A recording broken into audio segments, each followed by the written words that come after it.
the illuminated torch. This can be simultaneously a symbol of freedom, a symbol of knowledge and awareness, of enlightenment, and it could also be used as a flame of sacrifice, a flame of those in the know using their knowledge to subvert others and to create sacrifice or immolation in the world. I don't tend to see this symbol as such. I tend to look at this symbol as the flame of knowledge, the flame of the torch of freedom, the torch of liberty, and that's how I tend to look at it.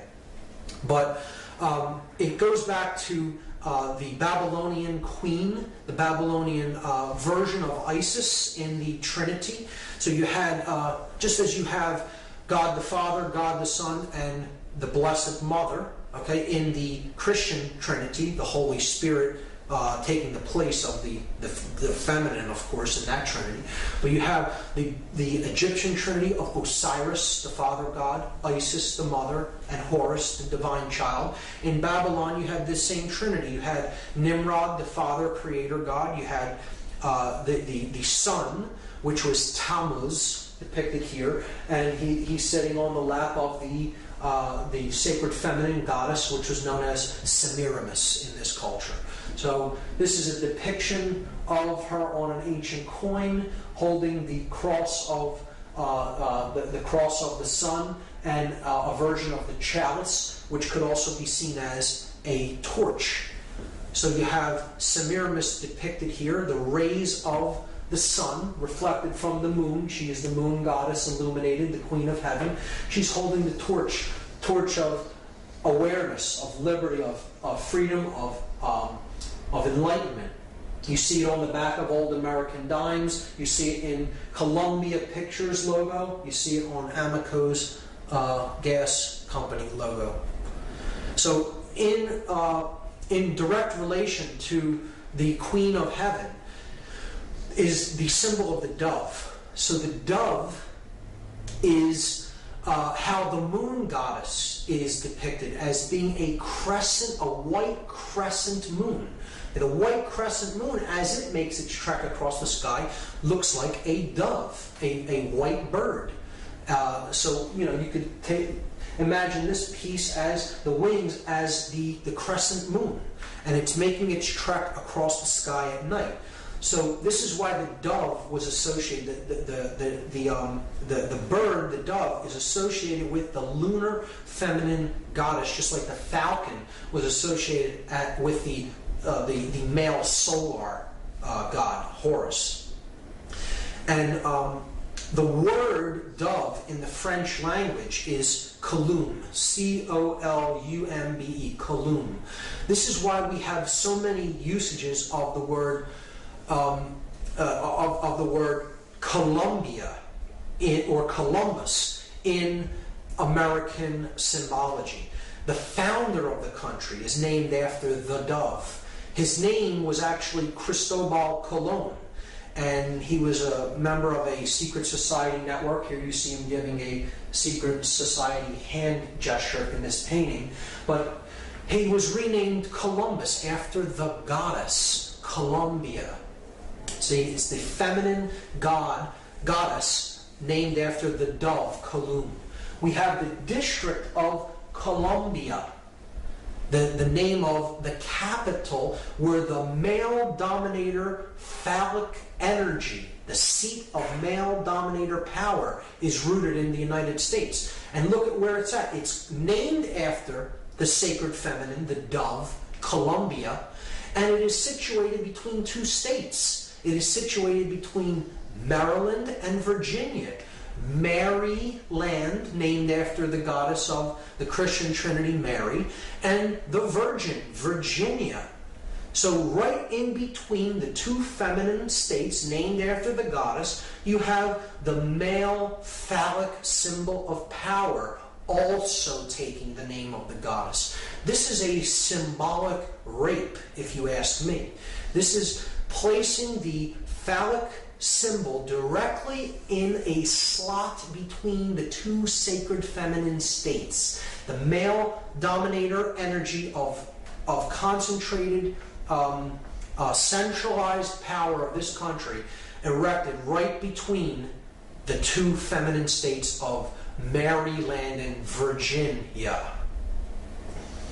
Here we see the goddess depicted on Columbia pictures. You have Columbia Records, Columbia Broadcasting, Columbia University, with decidedly Masonic symbology on the shield of Columbia University, with the three crowns representing the three Blue Lodge degrees, with the square of base consciousness depicted there as well. But we have to understand, again, that the goddess represents the intuitive side of our consciousness. It represents conscience, the ability to know right from wrong. And that is a protector energy. It is also the aspect that gives birth to the male principle, the savior of the world, the enlightened neocortex. Here we see Mary, the sacred feminine, the limbic brain, the queen of heaven. She's giving birth to the immaculate heart of Jesus, the savior of the world. She is standing on top of the serpent here, the reptile. She's conquering the R complex, the limbic brain, where emotion is born, where care is born in us. Okay? When we listen to our intuition and listen to our inborn knowledge of right and wrong, we conquer the reptile aspect of ourself and we give birth to the son of the Godhead. And here you see the dove above her head, and here you see the 12 stars depicting the 12 houses of the zodiac.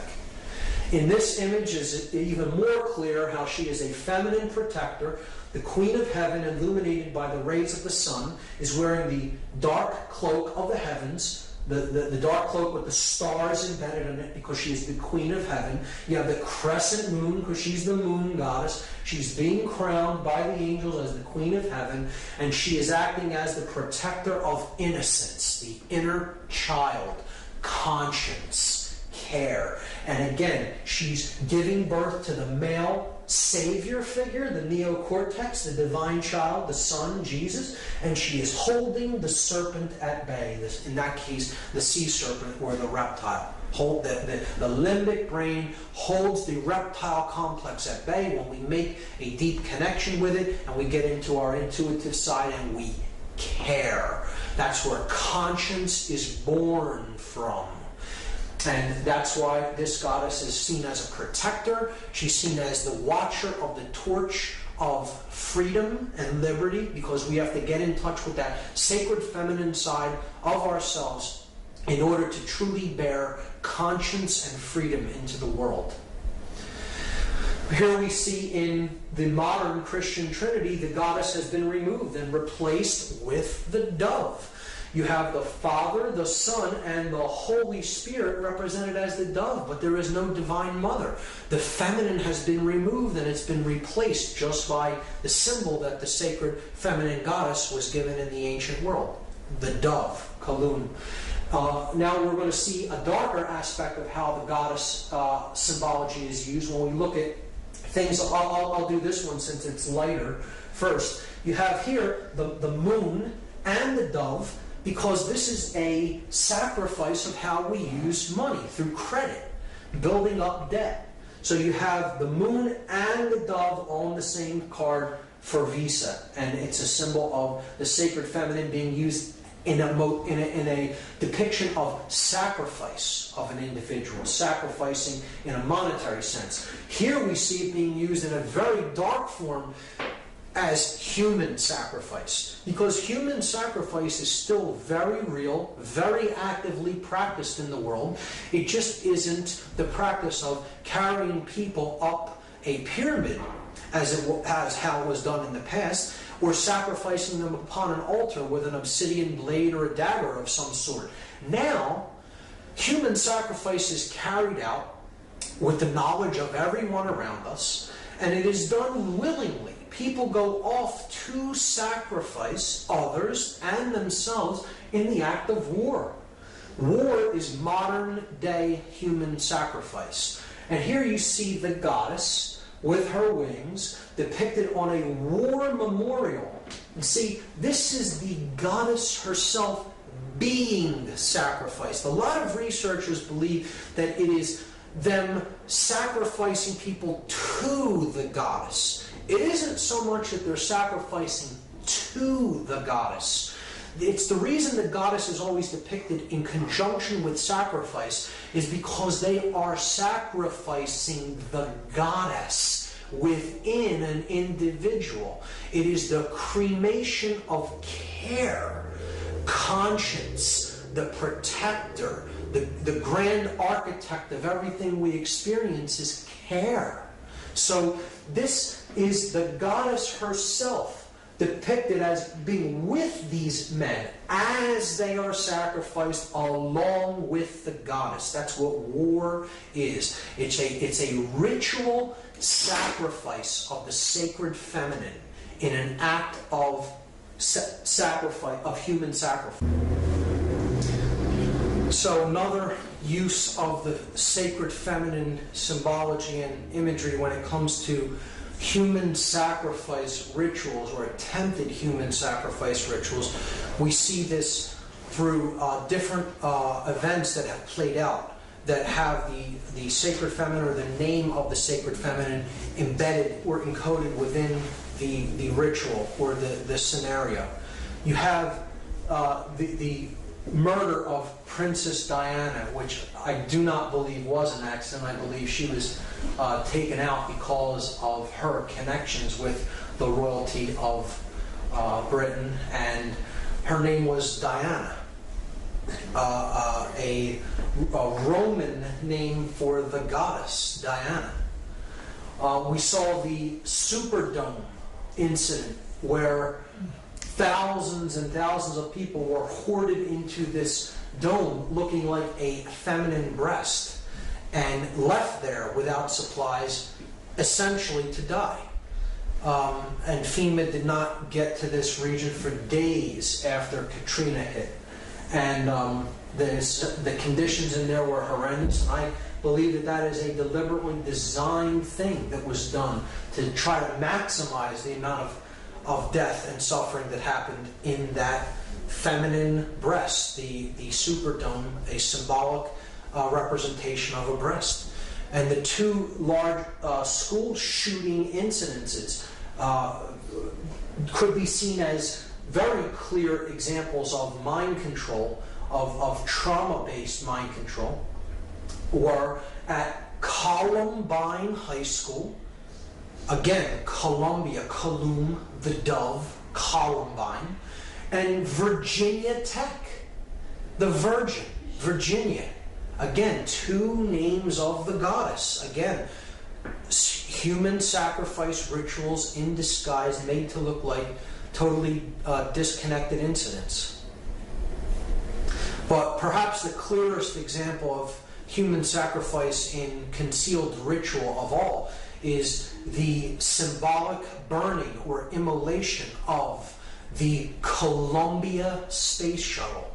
Again, the Columbia, named after the goddess Columbia, Column, the dove. And it's the white dove. And it's burning up, being immolated as it re-enters the Earth's atmosphere. And we see the crew was a 7-member crew. And that's correlating to the 7 planetary bodies of astrotheology. You have the 5 male gods, 5 men in the crew. You have the Sun, Mercury, Mars, Jupiter, and Saturn. And the 2 feminine heavenly bodies, you have Venus and the Moon. So the 7 principles of astrotheology are encoded there in the crew of the Columbia, another ritual of human sacrifice. The next symbol that I'm going to discuss is the fasci. And this is where the word fascism comes from. It is the axe surrounded by the bundle of rods. This is a Roman symbol that represents centralized authority. It is the central authority is the axe, and then the satellite regions, the satellite states are the bundles, the rods bundled by the central Roman authority, the fasci. This is where the word fascism comes from. We see this in multiple areas when it comes to political symbology. It is on the two sides of the Senate chamber, the House chamber.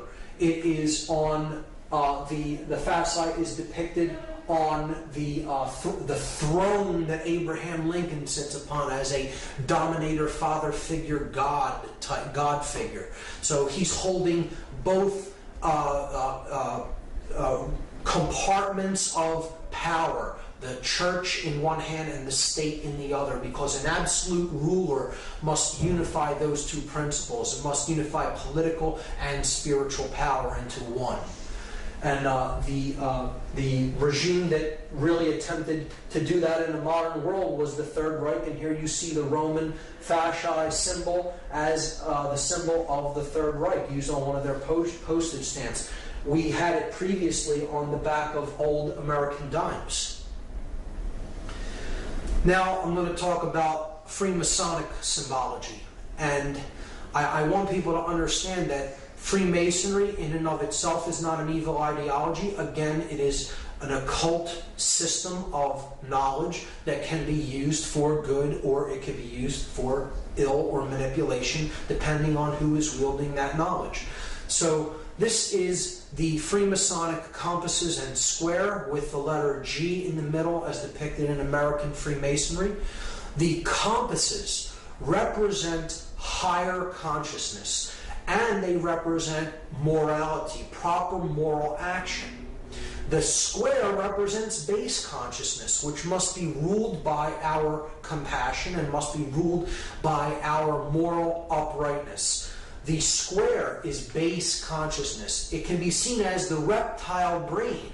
If you look at these three components as the three complexes of the brain, okay, you have the R complex being the square. You have the neocortex with its two hemispheres being the compasses, and you have the midbrain, that which gives birth to the conscience, care, as the G in the middle of the two. It represents the goddess, the grand architect of the universe, which is care.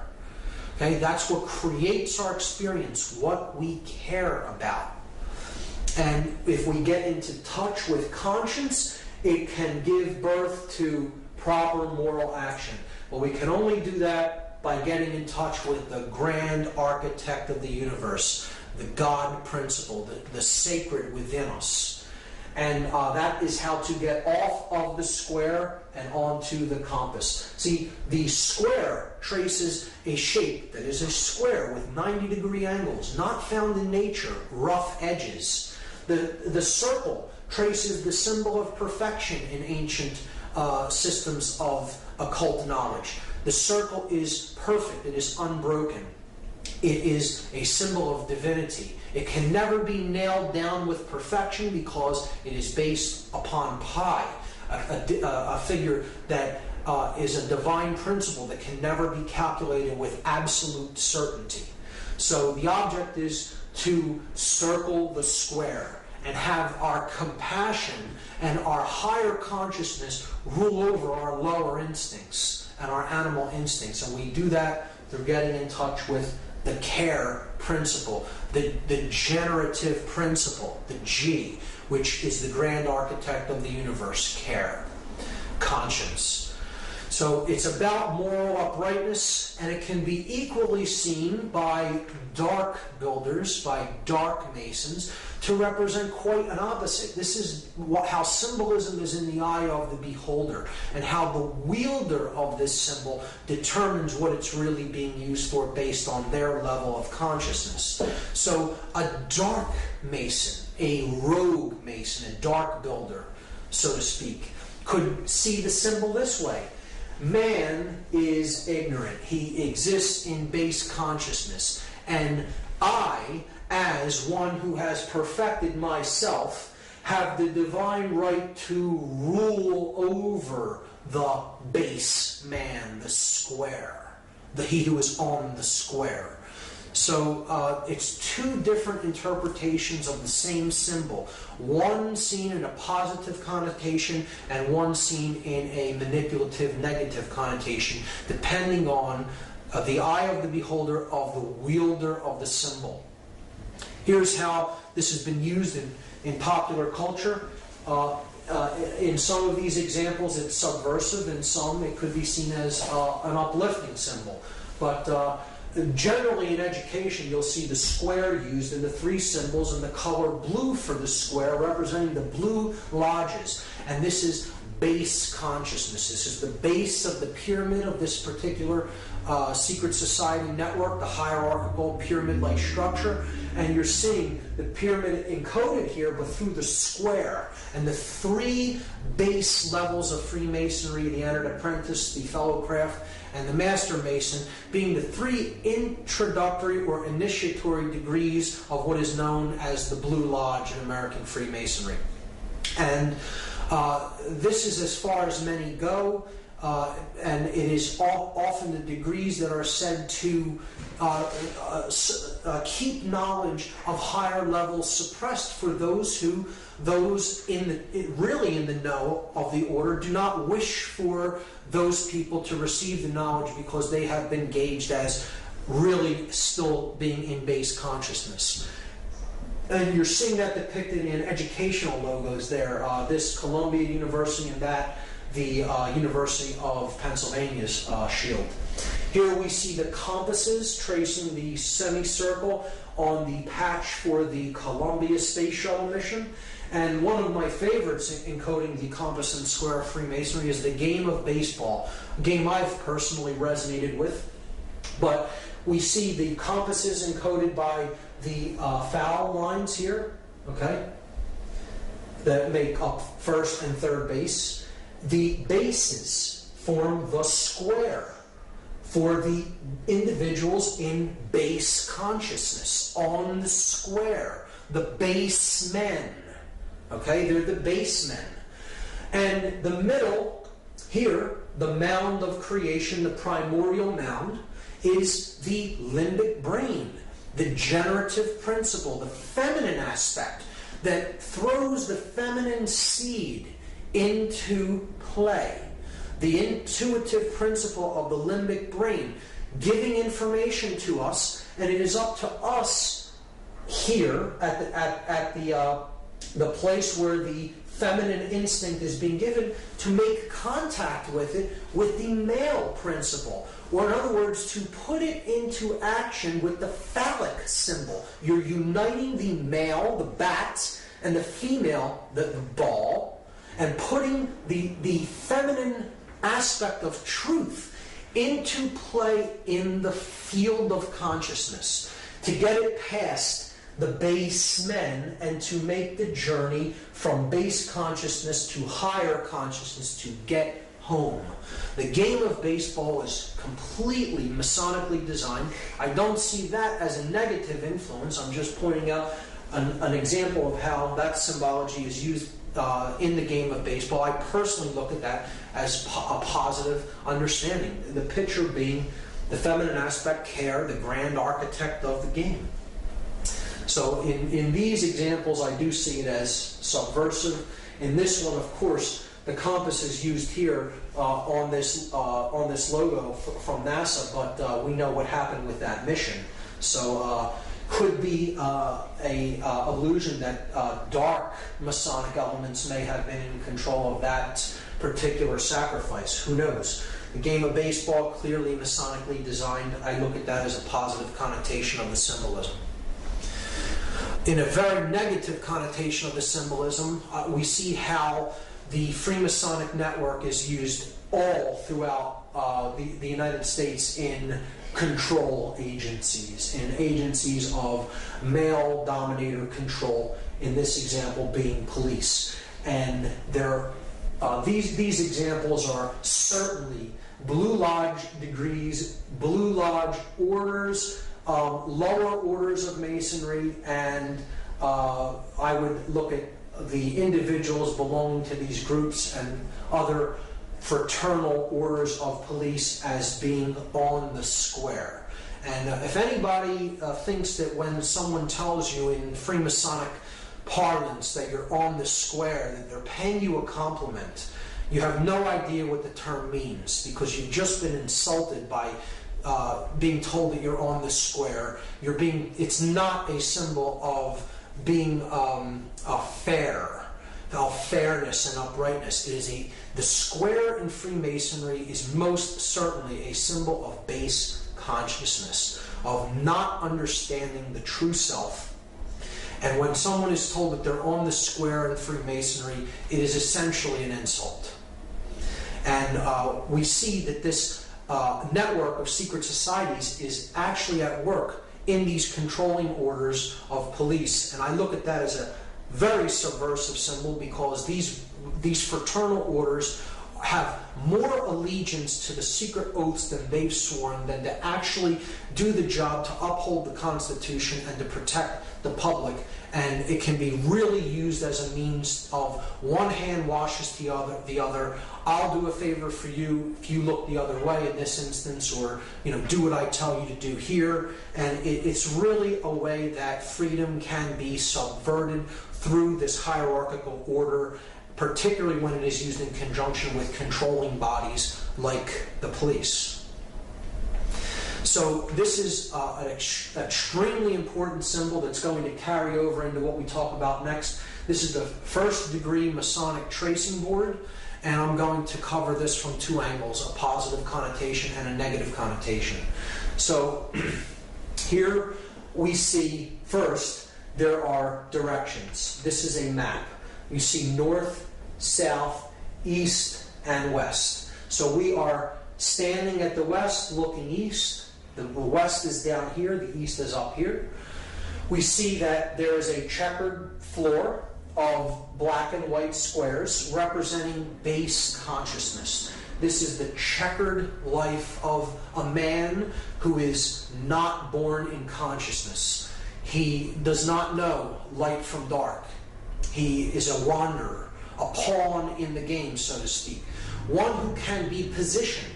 However, his master may wish him positioned, the chess master of the game, who sees the whole board from above, from a higher level of consciousness, and takes the pieces and positions them as he will.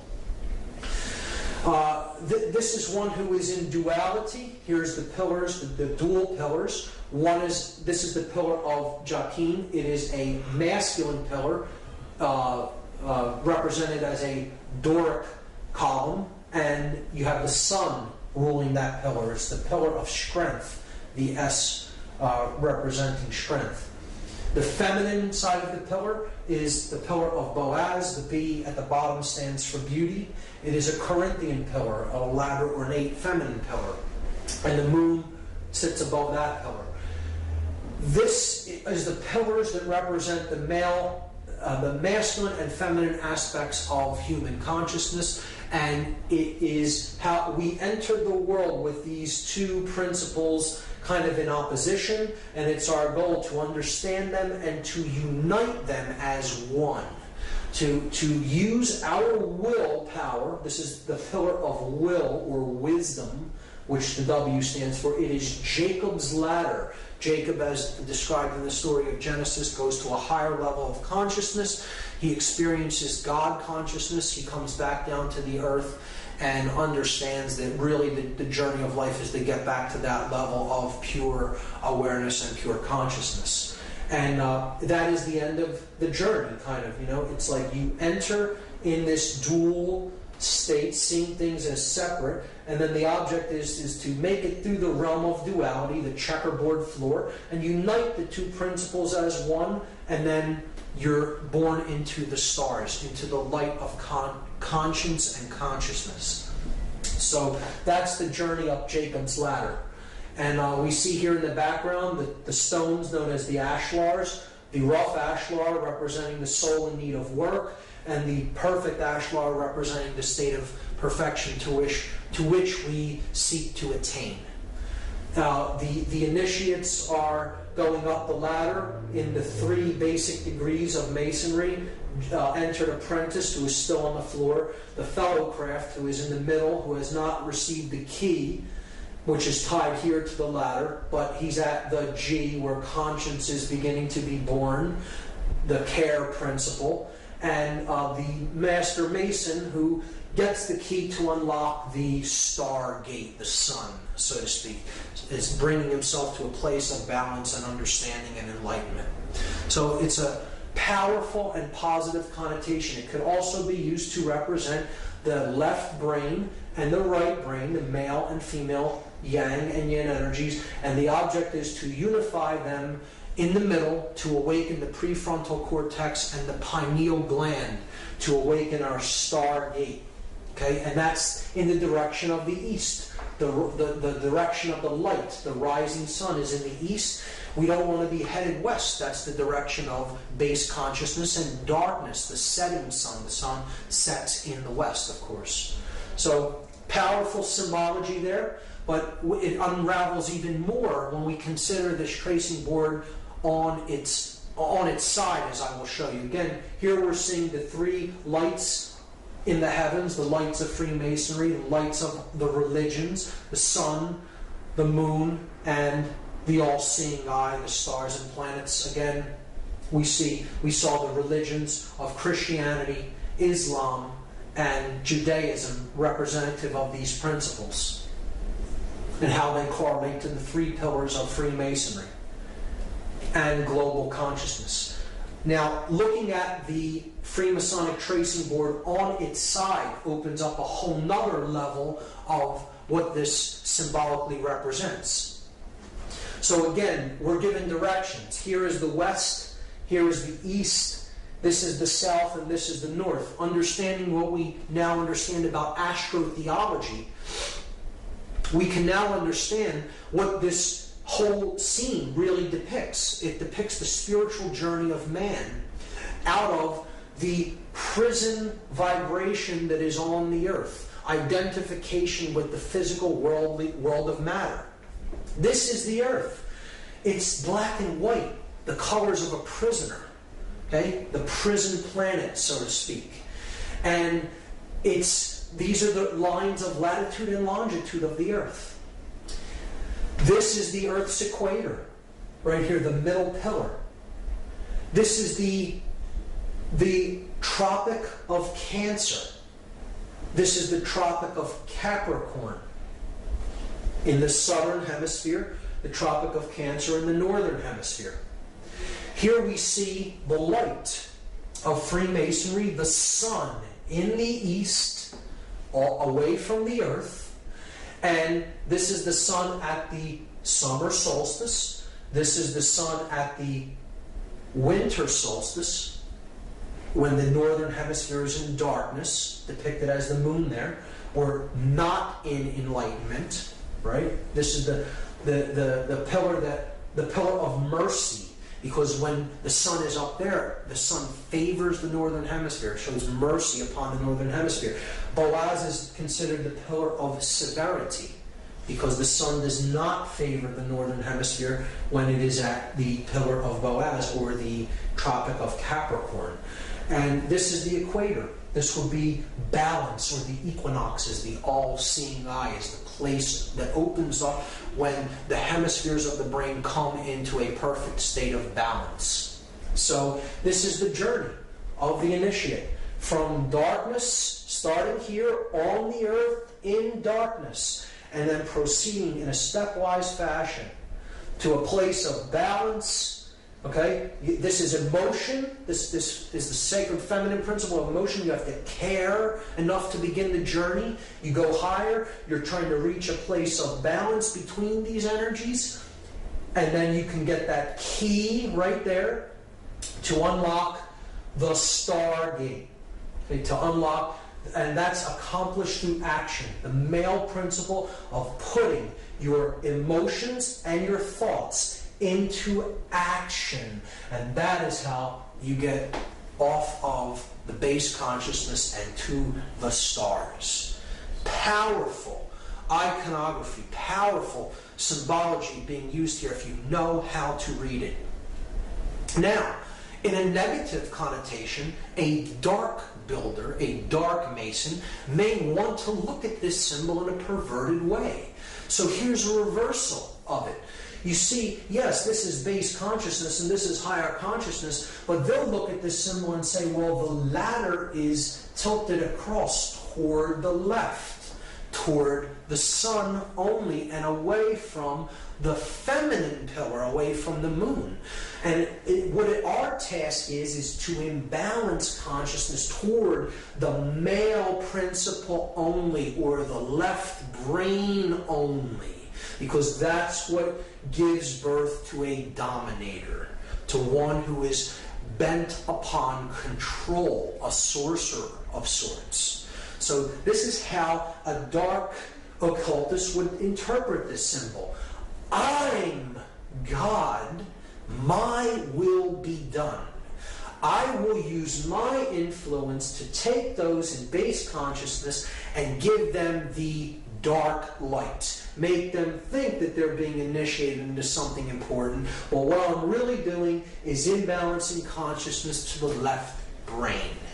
And that is what some people are doing with certain individuals who enter Blue Lodge degrees in rogue lodges of Freemasonry. And they're using that knowledge to create more mind-controlled dominators that will listen to them, follow their orders, and they're not really receiving the true light. They're receiving the dark light of male left brain imbalance. That is one way that dark manipulators will see a very powerful, positive, connotative symbol and pervert it and turn it into something completely negative. And here is how that process is used. We see this extremely subversively when it comes to the iconography that is used on police uniforms. Particularly, here's the floor of the house representing base consciousness, the pawn, the checkered man, who cannot understand the difference between light and dark. He doesn't really understand what makes the principles of right and wrong function the way that they do. Conscience isn't born in an individual that simply follows orders. Anyone of true conscience would always ask the question, why, before carrying out any action or order given to them by anyone. And we see this, if we look at the symbol of the Fraternal Order of Police having a Masonic third-degree handshake and the all-seeing eye of Freemasonry there, and the three other corners of the pentagram representing the three blue lodge degrees.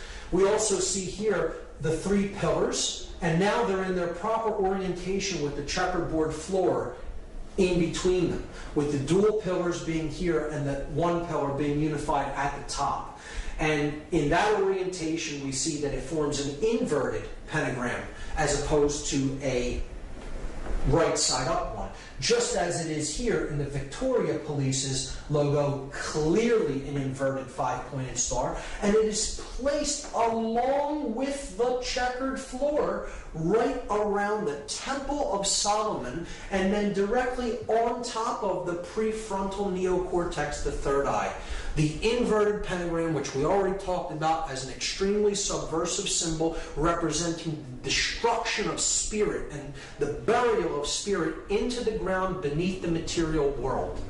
And here we see the double square, another symbol of base consciousness representing the hypercube, which I'll get into, on the third eye on a English police's headdress. So, and there again, the checkerboard floor of the house wrapped around the Temple of Solomon. The temple, the sun and the moon, the left and the right brain. And that's what the symbol actually represents. The Masonic tracing board represents in Freemasonry the Temple of Solomon, the temple within man. It is a representation of the brain, the temple within man, the temple of Solomon, the brain complex. So that is how it is used. And here is a 33rd degree Freemason who I do not consider to be a negative or evil person. I think he understood a lot about what Freemasonry was and how it was used and what its true purpose is. But he did talk about some of how the negative aspects of Freemasonry are used. This is Manly P. Hall. He said that Masonry conceals its secrets from all except the adepts and sages of the elect, and uses false explanations and misinterpretations of its symbols to mislead those who deserve to be misled, to conceal the truth which it calls light from them, and to draw it away from them. He's saying that those who are really not in the know, that often would pervert the ideas and the knowledge, are deliberately misled away from this knowledge so as not to let it fall into the wrong hands. I often think that as well, in Freemasonry, it is being done deliberately to try to create people who, those who really are in the knowledge of how consciousness works, can manipulate for their own gain and get them to do what they want, because they're dangling a carrot, so to speak, before them and saying, I have the higher level knowledge if you'll do what I tell you, and then I'll let you have it. When in fact they're just being led like I said, like a donkey with a carrot at the end of the stick. Manly P. Hall said that the blue degrees are but the outer court of the portico of the temple, the porch of the Temple of Solomon, hence the term porch masons. Part of the symbols are displayed to the initiate, but he is intentionally misled by false interpretations. It is not intended that he shall understand them, but it is intended that he shall imagine that he understands them. Their true explication is reserved for the adepts, the princes of Masonry, one of the highest level Freemasons in Masonic tradition, telling you right out in the open what the Blue Lodge degrees are for. And of course, the Fraternal Order of Police is Blue Lodge degrees of Masonry. So that's Masonic symbology and some variants of how it is used. The next, I'm going to talk about talismanic symbology and how it is used on our money. So this will be a very big part of this part of the lecture. This symbol is one of the most important symbols in all symbology. It is the most prominent symbol on our $1 bill. It is one of the most viewed symbols on earth. And very few people understand what it really means. I'm going to break it completely down from top to bottom and go through each element and attempt to explain it as fully and as clearly as possible.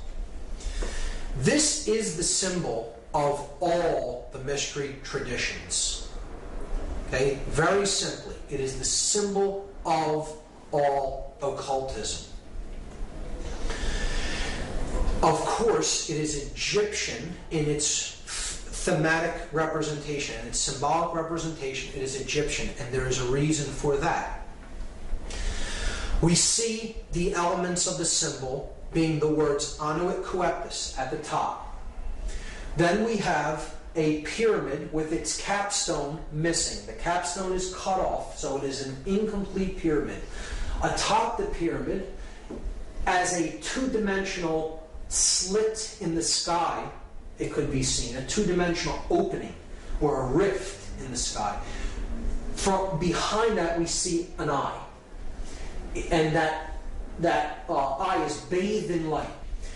The pyramid is comprised of 13 courses of brick, the bottom of which has a date inscribed on it in Roman numerals, 9 Roman numerals. There is then a sash with the words Novus Ordo Seclorum written on it at the bottom. So we have to understand each element. Each element is here not by accident, it is there by design, and the makers of this sigil, because that's what this is a sigil, which is comprised of many symbols, put nothing on it by accident. And everything has a meaning in this. So let's start to break down the symbols one at a time.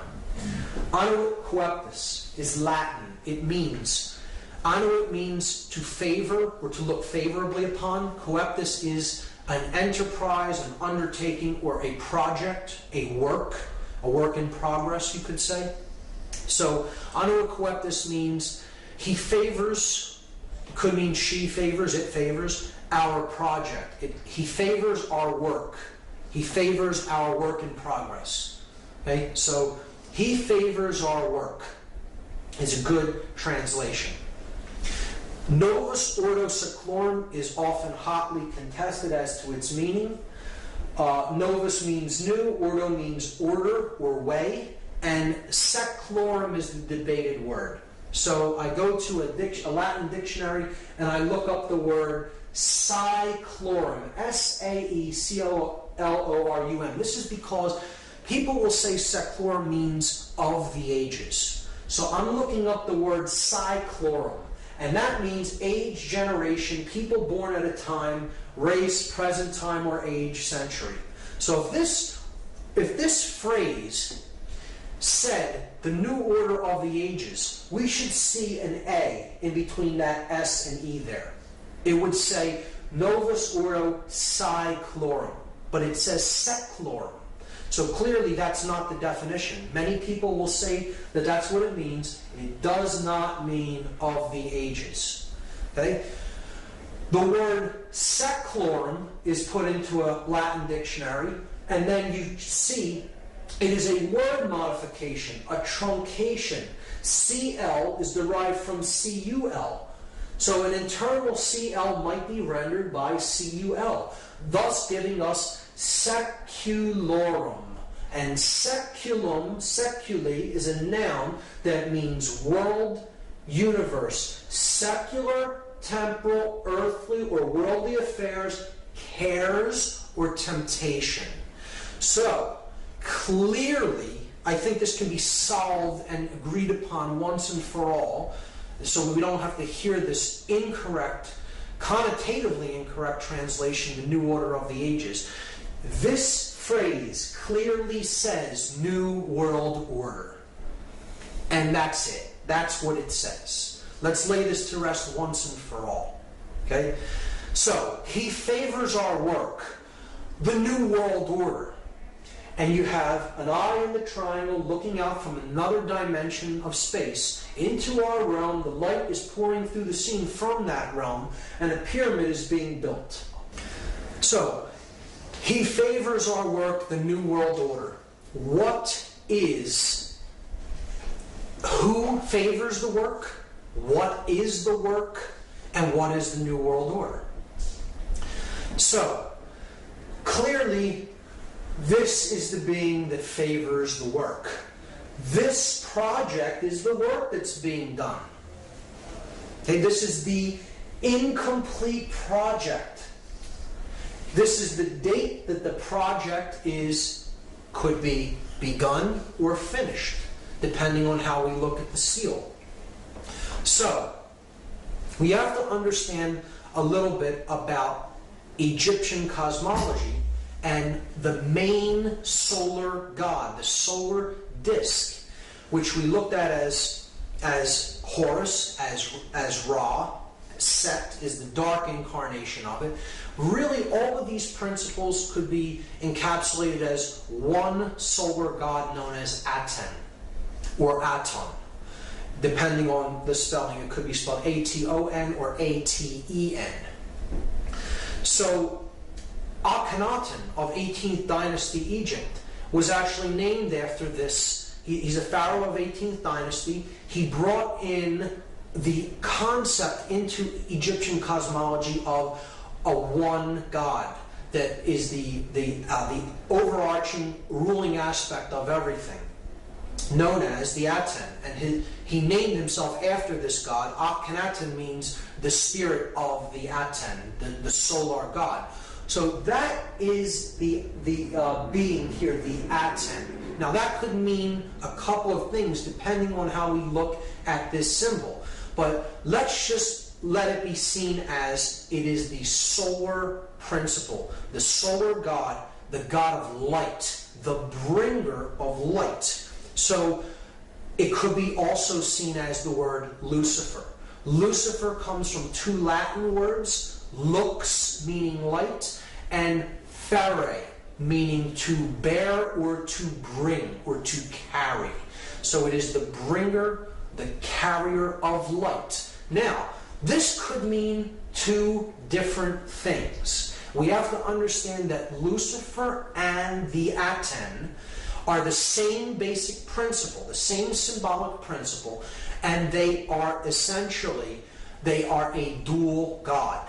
There is a light aspect of the sun God, the one that brings true light of awareness. And then there is the dark aspect of light.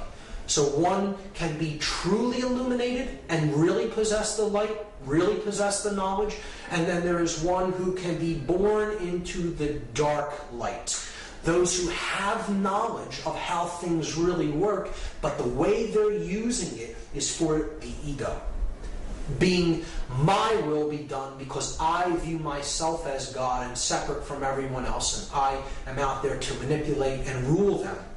So either way you look at that symbol there, it is the Aten or Lucifer. It doesn't matter whether you're looking at that symbolically as positive or negative, and I will go over both interpretations, both the positive and negative. However, it can in both aspects, this entity could be seen as Aten or Lucifer. Keep that in mind.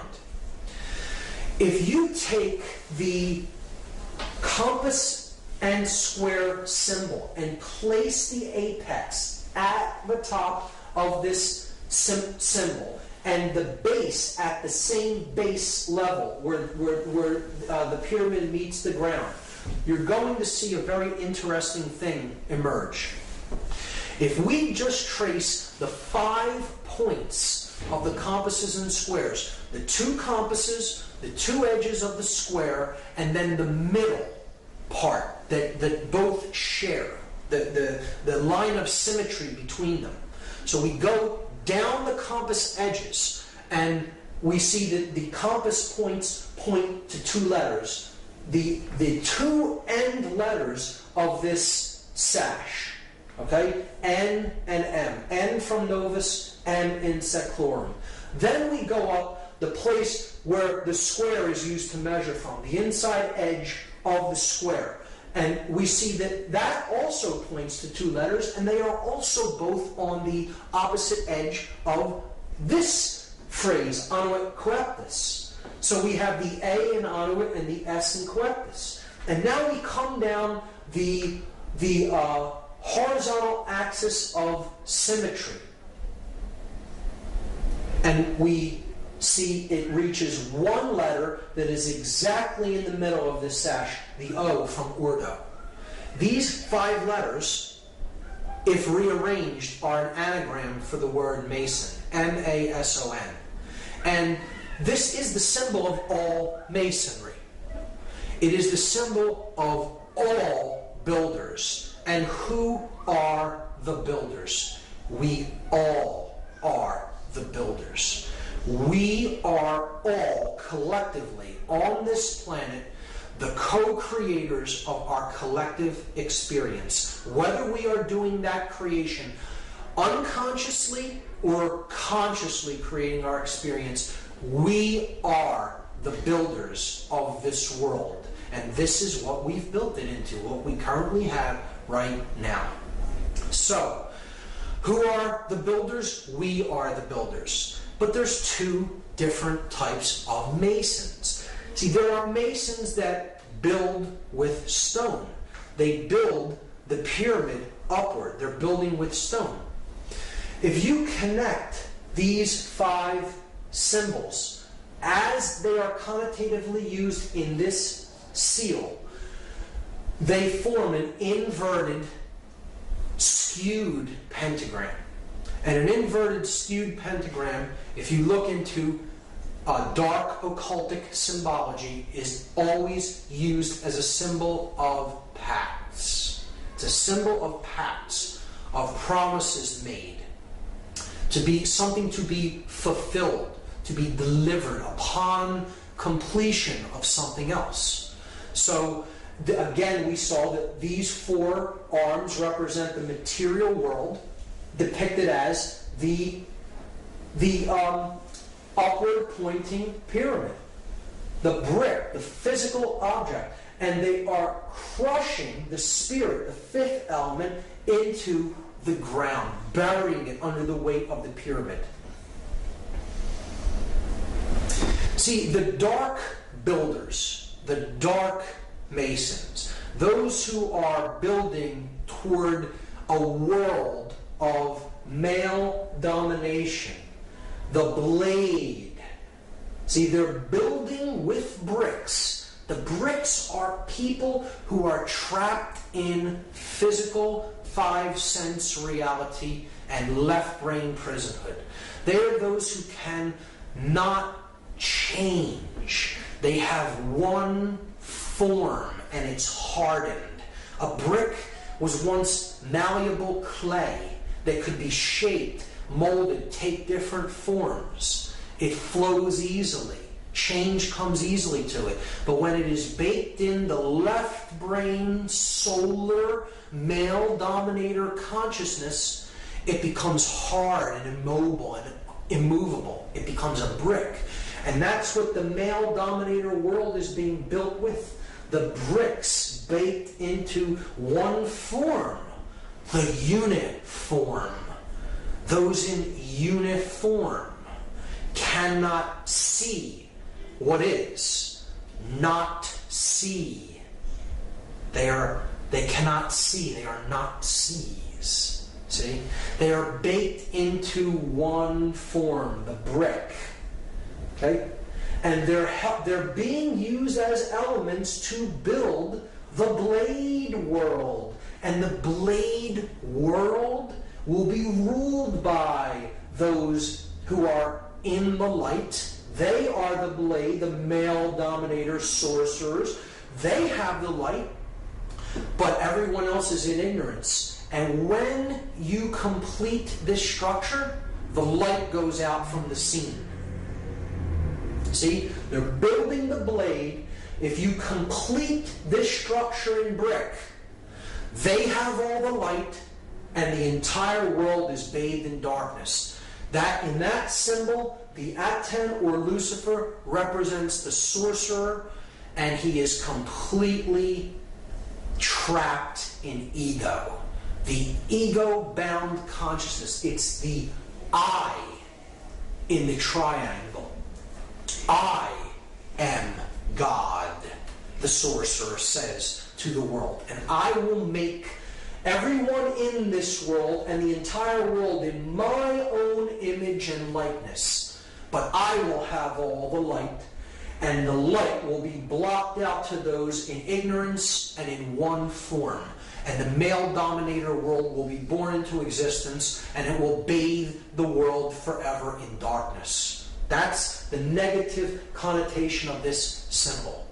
See, you'll notice it's the blade without the chalice. See, these other 3 points make the chalice, but it's gone, it's ghosted. Just like it's been ghosted through human sacrifice, through the cremation of care. Right? It's been ghosted through the removal of the sacred feminine from the Trinity, and through not caring about what goes on in the world. The sacred feminine is removed, it's ghosted, but the male principle is embodied in stone. And that's the project, that the New World Order project that the Dark Masons, the builders with brick, are building into manifestation. Now, there is a light side of this symbol. Again, he favors our project, the New World Order. If the true God of creation, the true bringer of light, the awakened neocortex, the prefrontal cortex, the opening of the third eye, the stone the builders rejected, the Christ consciousness, so to speak, the true bringer of light, right? The true aspect of Aten, the solar mind, right? If we, as the other kind of Mason, are trying to do the work that he favors, the true bringer of light, the true God of creation, and create the positive New World Order, our job as the builders of this project is to remove the brick from the top down, a little at a time, from those who we can help to work, smaller groups, gradually removing and helping people to change in larger and larger and larger groups. And if that pyramid is razed to the ground, is removed from the scene, there's nothing to block out that light of creation. And it comes down and joins with the earth. So the earth is not bathed in darkness of the male dominator blade world. Instead, it's bathed in light because the bricks are gone. Those who cannot change are gone. They've made the change, the metamorphosis, the transfiguration, the transformation in consciousness. And they've been raised to a higher level of awareness. So that's the opposite, the positive New World Order.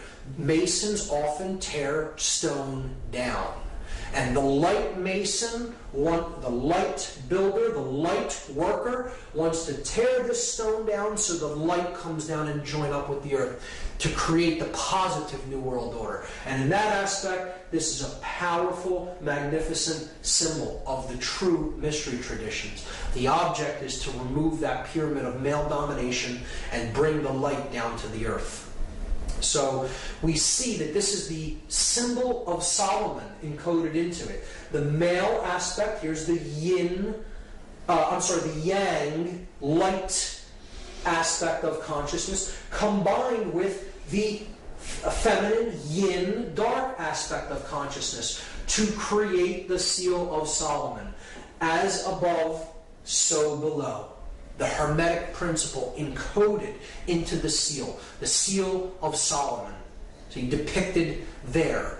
But it is the body unified with the spirit within the temple of man, the mind, the sun and the moon, the left and the right brain, to create the stone, the philosopher's stone, the opening of the third eye, the pineal gland, known as the stone the builders rejected.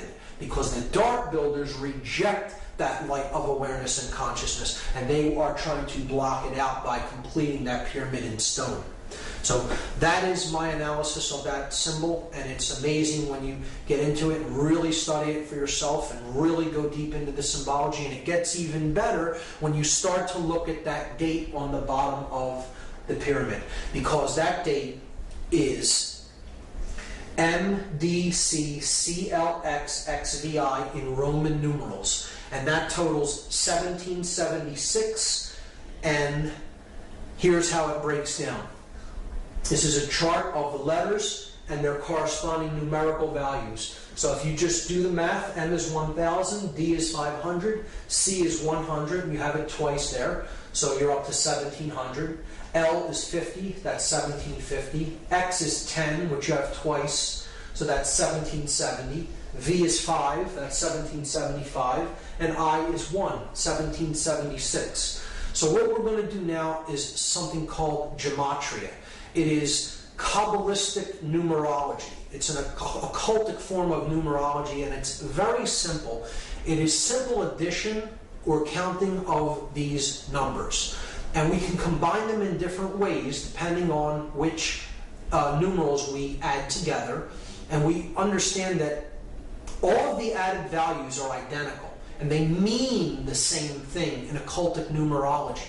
So 1776 is the number that we get when we add these Roman numeral values together. And what we are going to do in this example is we're just going to take the 1 and add it to the 6 and leave these two 7s. So we get 777. And anyone familiar with Judaism or Kabbalah may know that that is a symbol of God. It's a number that represents the Trinity of consciousness in its perfect form. The 777 is the aspect of the divine in man. It is thought, emotion, and action, the three aspects of our consciousness, having reached the place of the gods, the seven entities of the skies: the sun, the moon, Mercury, Venus, Mars, Jupiter, and Saturn. The seven gods that can be seen with the ancient world, a representation of the seven chakras of energy in the body. So 7 is a symbol of completion, perfection, and God. It tripled is a representation of God. So if we add the 3 sevens together, it totals 21. And 2 plus 1, this is the parents and the child, the father and mother, the creator God and the sacred feminine, and the divine child. And then that totals 3. 2 plus 1 is 3. So all of these values can be seen as identical, or they mean the same thing. They are numbers that represent God, or completion, perfection. The divine has been awakened and realized. So they can be used interchangeably in systems of occultism. And again, 3 being the number of unity, of unification of thought, emotion, and action, the triune being, the 3-in-1 God, right? The Trinity. So, what I'm going to do in this study of gematria is I'm going to take these letters, because gematria is a combination of geometry and mathematics. Geometry, earth, the measure of things, the measure of the earth, the mother, right? And matria, mathematics, the mother science, after Ma'at from Egypt, the mother goddess. So gematria is a combination of geometry and mathematics. So we have all the elements in place. We have the math aspect is covered by the Roman numerals that represent value or mathematics, and we have the shape that's given by the triangle shape or the pyramid shape. So we're just going to combine the two by taking, we have 9 letters, and we're given a shape that has three vertices. So we're just going to duplicate the shape 3 times, and we're going to place the letters at the vertices of the shape. So we'll start with M and put it at the top of the first triangle, and then D, C at the base, and then repeat it 3 times. M, D, C, C, L, X, X, V, I. And now we're going to substitute the numerical values for the Roman numerals. So we get this. We get 1,000, 500, 100. 100, 50, 10. 10, 5, 1. So you see a pattern emerge there. At the top of the pyramid, in every example, we see a clear pattern. 1,110. Now, in mathematics, those are known as powers of 10, or powers of a 10, at 10, powers of at 10, at the top of the pyramid. Because at 10, no matter how you look at it, is at the top of the pyramid. This is a play on words that works out in the English language, and it is not an accident. These are perfect numbers of base 10 numerology, base 10 mathematics. And the powers of a 10, the powers of at 10, are indeed at the top of the pyramid.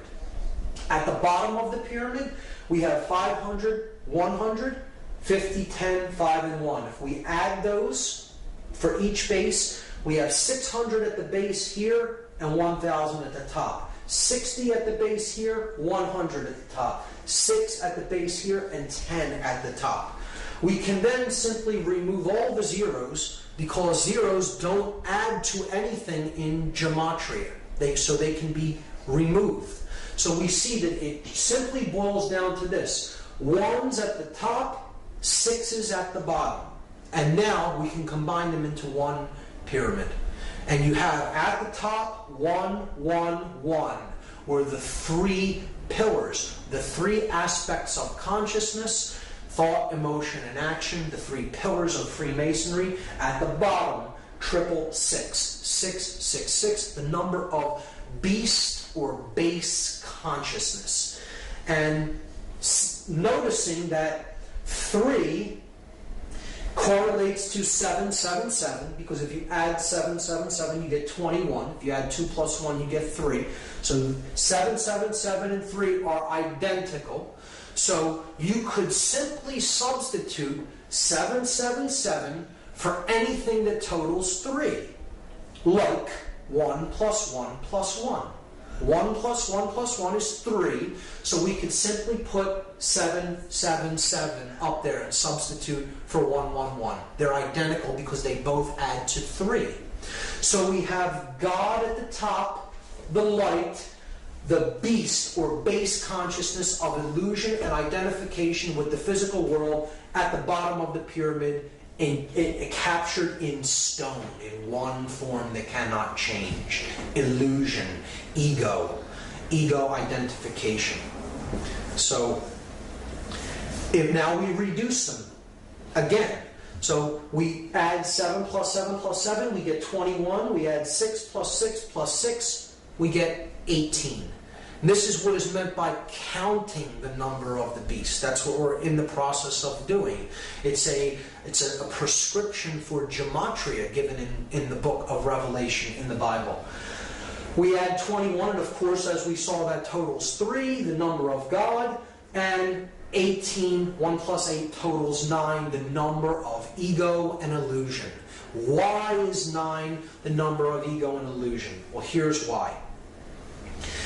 The number 9 has very significant mathematical properties, and they are shown to us in addition to the number 9 and in multiplication of the number 9. So this side of the table is an addition table, this side of the table is a multiplication table. 9 plus 1 is 10. 1 plus 0 reduces to 1. We're simply adding the final result, the digits of the final result together. So look, we're back at where we started adding to 9. 1. So adding the 9 was like adding 0. Okay? 9 plus 2 is 11. 1 plus 1 reduces to 2. It adds to 2. So we're back to 2. So again, adding the 9 was like adding a 0. You do this with any number. 9 plus any number gets you back to the same number once the result is added together, or what is called in gematria reduction. You're reducing a 2-digit or 3-digit or 4-digit value down to one number. You will ultimately come back to the same value that you started with, because to add 9 is to add illusion, or to add ego, or to add base consciousness. And when you add the beast, when you add base consciousness, you can never affect any change in value. You bring no value to the equation. You are adding 0. You are adding nothing. You are adding illusion. Now, the multiplication of 9 is a different result. 9 times 1 is 9. 9 times 2, 18. Add the 1 and the 8, you get 9. 9 times 3, 27. Add 2 plus 7, you get 9. 9 times any number, no matter what it is. You add the resultant digits, you will come back to 9. So what this is saying symbolically is multiplying base consciousness only gets you more base consciousness. You can never create anything new with ego and illusion and base consciousness. So this is why 9 is the number of illusion and base consciousness, and as such, it is synonymous with 666, or the number of the beast. One thing I should mention is that the date 1776 is simultaneously the year that the Declaration of Independence was signed in the United States, and it is a document declaring human sovereignty, and that our rights come from our Creator, whatever we happen to envisage that Creator or that force as, and not from man. But it also is the date of the birth of the Bavarian Illuminati order, and that happened on May 1st, 1776, which is a Luciferian dark occultic Sabbath known as Walpurgisnacht. May 1st, May Day of 1776 is when the official Bavarian Illuminati, the Order of the Illuminated, came into being. So there's a dualism even inherent in that date. You can look at the Dark New World Order building upward from 1776 in earnest, from the time when this dark occultic order came into manifestation, and the object of the light New World Order to bring the light down by removing the bricks and getting back to the understanding of personal sovereignty as encoded in the Declaration of Independence. When we look at it, we see that these two numbers, 777 representing God or completion or perfection, and 666 representing illusion or base consciousness, they total 9 and 3, and that brings us to the occultic number 93. To go from the illusion to the real, to go from the illusion to the true source of power, to go from base consciousness to divine consciousness or compassion. And that is the process of going from the 9 to the 3, because the 9 drops away, it's illusion. 9 plus 3 is 12. 1 plus 2 goes back to 3. So the 9 falls away, being illusion. To go from the 9 to the 3, and this is a number that represents willpower. We make this journey by an act of personal will, and it is an act of love. Love and will, we will see later, are identical forces. Keep the number 93 in mind. The next way that symbolism is used subversively is in architecture. So this is the pyramid outside of the Louvre, the art museum in Paris, and it is a symbol of a pyramid, upward pointing, male pyramid, and it is comprised of exactly 666 panes of glass. So again, the base consciousness is encoded into the shape, and you see that the pyramid forms slightly off of a right angle, almost an exact right angle at the top, at its apex. Here we see the Arc de Triomphe in Paris, and we see from overhead, this arc is a solar symbol. You could see this as a point of male energy, these 12 streets being the 12 houses of the zodiac, all converging on the Arc de Triomphe with the rays of the sun around it. Could look at this as the unification of the two pillars, the arch, the point in the middle where the two become one, and they join together the male and the female principles. We see the masculine principle encoded in the Eiffel Tower. It is in 3 levels. Just like the 3 degrees of masonry. You have the entered apprentice, the fellow craft, and the master mason, the 3 levels of the Eiffel Tower. It is illuminated at light, and it is a phallic symbol. The illuminated pyramid at the Louvre. At the base of the Louvre, underneath, if you go underneath this pyramid, the Hermetic principle is encoded by a downward pointing pyramid over top of an upward pointing one, where spirit and matter joining together, as above, so below. Here we see St. Peter's Square, the Vatican, and we see the sun god the cross of the zodiac and the great cross of the galaxy at St. Peter's Square. And we have the phallic symbol of Osiris, the obelisk in the middle. Osiris being a sun god in Egyptian cosmology. The pentagram in the pentagon being the central part of a inverted pentagram encoded into Washington, D.C., the heart of the inverted pentagram. The Pentagon being the center of defense intelligence for the United States, where war is planned, human sacrifice. We see from overhead in Washington, D.C., this right here is the White House. And then north of the White House, we see an inverted, skewed pentagram with one broken arm. Now, this is a very clear example of what is known as the pentagram of Pax in dark occultism. The pentagram of Pax is inverted because it is satanic, or it is thrusting the spirit downward. It is often skewed, representing that which is really out of alignment or proportion. So it is usually skewed in one form or another, either stretched or squashed. In this case, it is kind of squashed downward. And we also have a broken arm.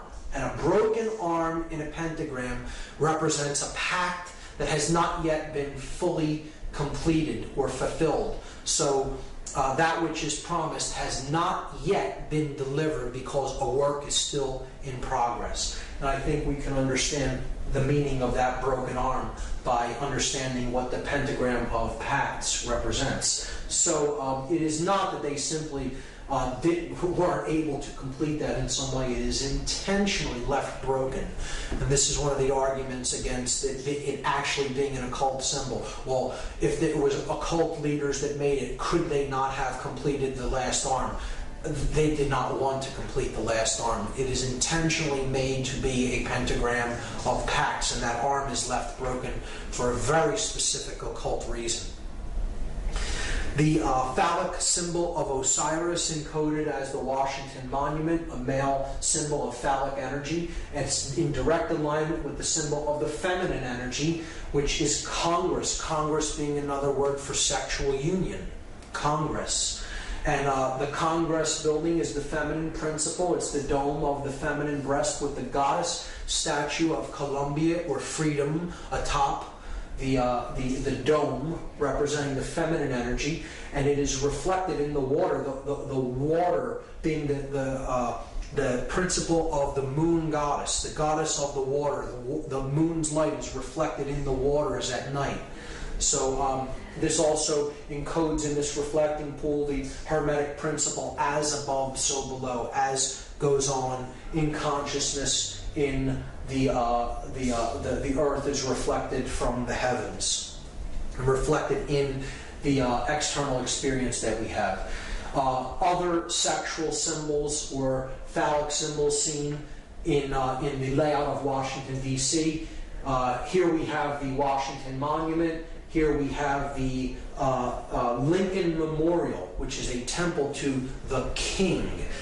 It's a reflection of Osiris the king, ruling as over the dominions of church and state, as we saw with Lincoln in his king's chamber, so to speak, holding the symbol of the fasci on both his left and right hand while seated upon his throne. And if we look at the street system that connects these two monuments, we just make a red.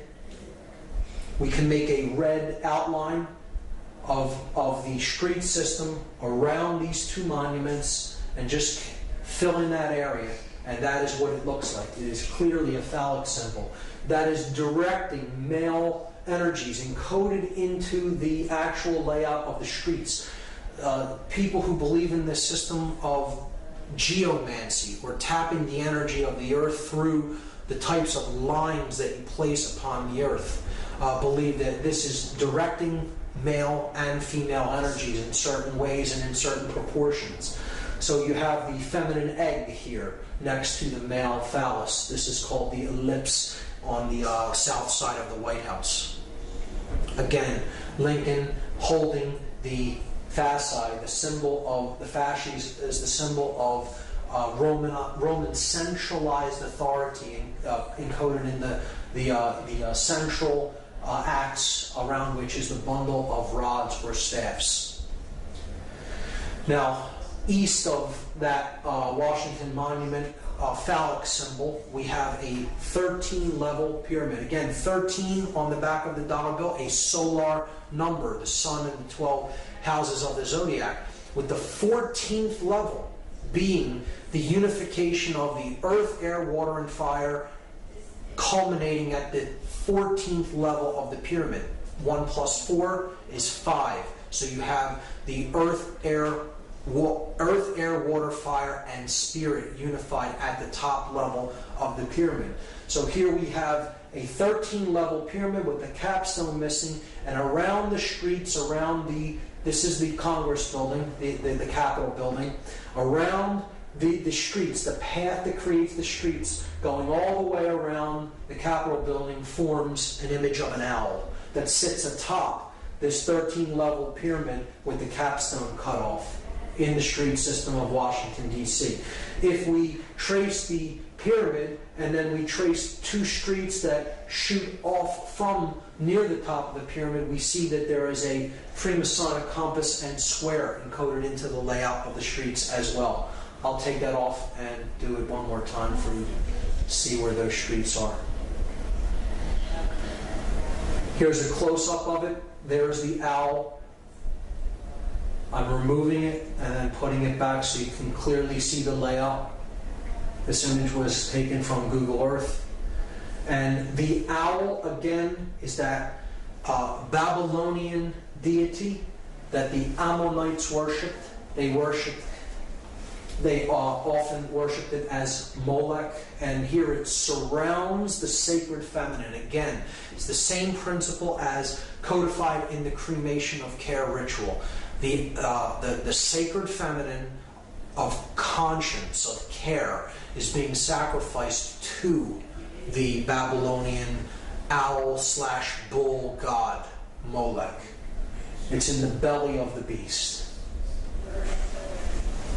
And overhead, above this complex here, where the owl is and the Capitol layout, we see the seal of Solomon encoded into the street plan, representing the feminine aspect that ends at the Capitol building, the feminine, okay, and then the male aspect ends at this place right here, which is known as Lincoln Park.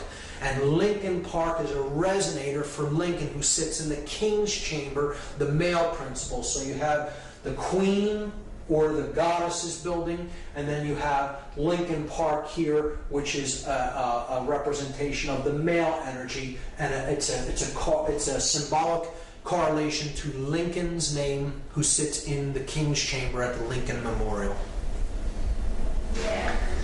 This is the entire occult layout of Washington, D.C., and there's even more in this layout, which I don't have time to go into, but studying the occultic orientations of the layouts of the street systems of many cities is very interesting, and there's all kinds of symbology encoded into it. It could be a presentation in and of itself.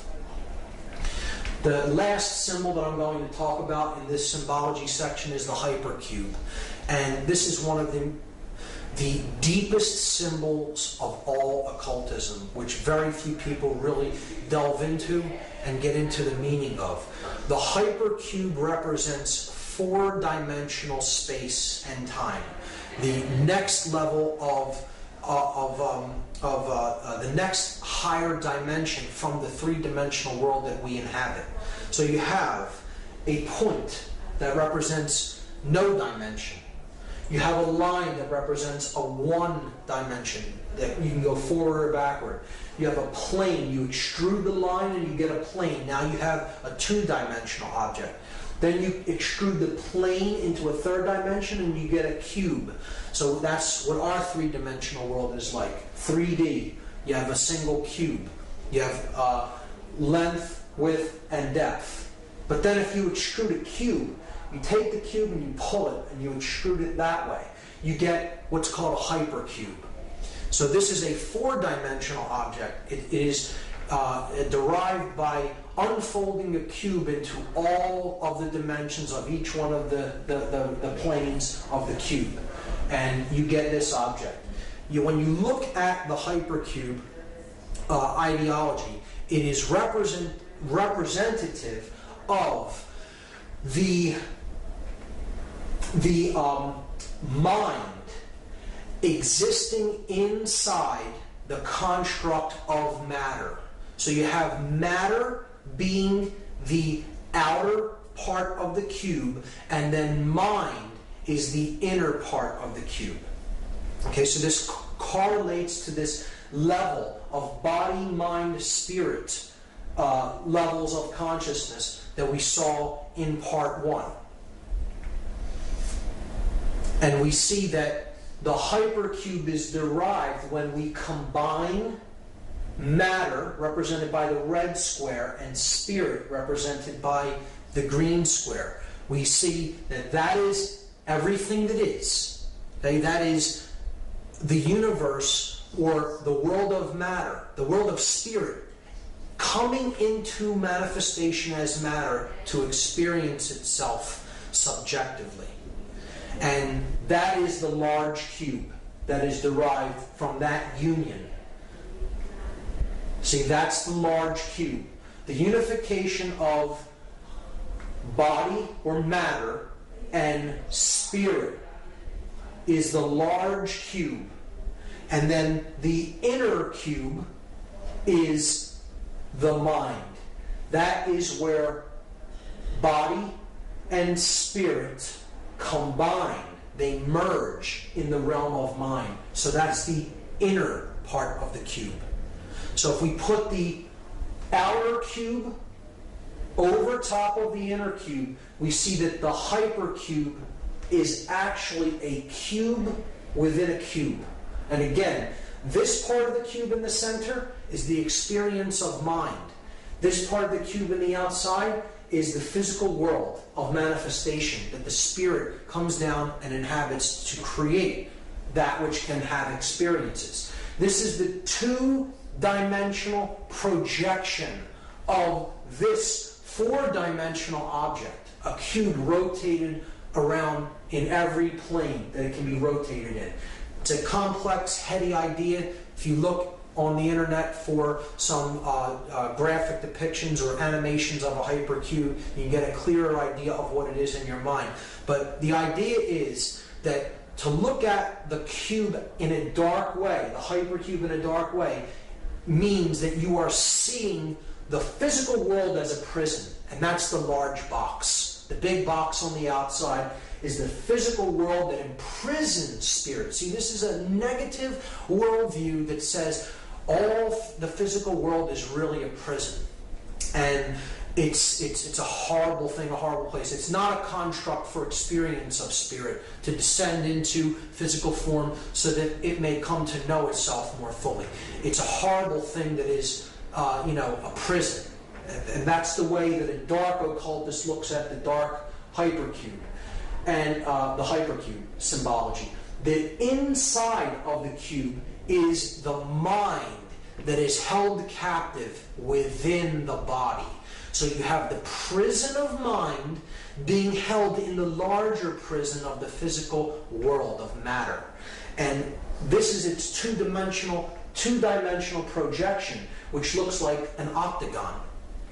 So this is a symbol of mind control. The octagon is a symbol of base consciousness. It is the symbol of the controlled mind, the small cube, being held in the large cube, the prison of matter. So it's a dark worldview concept that represents the double prison. The prison of mind held in the cage of matter. And what do we see the hypercube or the octagon used to represent? We see it as a male dominator sport that involves the potential of destroying the brain. Extremely violent male dominator sports, cage fighting, where the brain isn't respected. Go into a cage and smash your opponent into unconsciousness and do all kinds of damage to the brain. The octagonal hat, the 8-cornered hat that law enforcement officers wear. It's another total assault on the consciousness of people who take the jobs as enforcers or controllers. They're being told symbolically, your consciousness is of the hypercube. It's of the octagon. The octagon is placed on the crown chakra, just like the square. We saw in the other example, the double square on the English police's hat, right here on the forehead, on the third eye. Again, the double square is representative of the octagon, the two squares being combined in an 8-sided shape. If you complete the corners, you get the octagon if you connect the corners. But the 8-cornered hat is the octagon being worn on top of the crown chakra as another occultic insult, an insult in symbolism to the mind-controlled controllers, the controllers who they themselves are under deep forms of mind control to do a job that is a deeper suppression of their spirit and others. Because the hypercube is seen in one more place, and it is ubiquitous. It is everywhere. It is on every metropolitan street corner, the stop sign. Encoded in red, and it has the word stop written on it, and this is saying to the consciousness, stop. Stop the journey. Stop your movement. Stop the progression of spirit. Just stop and stay in the double prison. Stay in the hypercube. The prison of mind encoded and captured in the prison of matter. The hypercube is one of the more difficult symbols to really grasp the deep connotative understanding of the symbolism of it. But once you understand it, you will see it in many places, and it is definitely used as a subversive symbol in most instances, particularly in cage fighting, in the uniform and emblems of controllers, particularly the 8-cornered hat of police, and most ubiquitously in the stop sign that we see all over Western culture. This brings us finally to the last part of the methods of manipulation, and the last one is the biggest of them all, chaos sorcery. What has been known as the Hegelian dialectic, or problem, reaction, solution. And we're going to talk about what the Hegelian dialectic is, and we're going to see an example of how this is put into action when we analyze the 9/11 occult ritual. The Hegelian dialectic is what chaos sorcery really is, and this is an ideology that was formulated by George Hegel, a German philosopher. The Hegelian dialectic is a framework for guiding our thoughts and actions into conflicts that lead to a predetermined solution. So the solution is already predetermined before anything happens.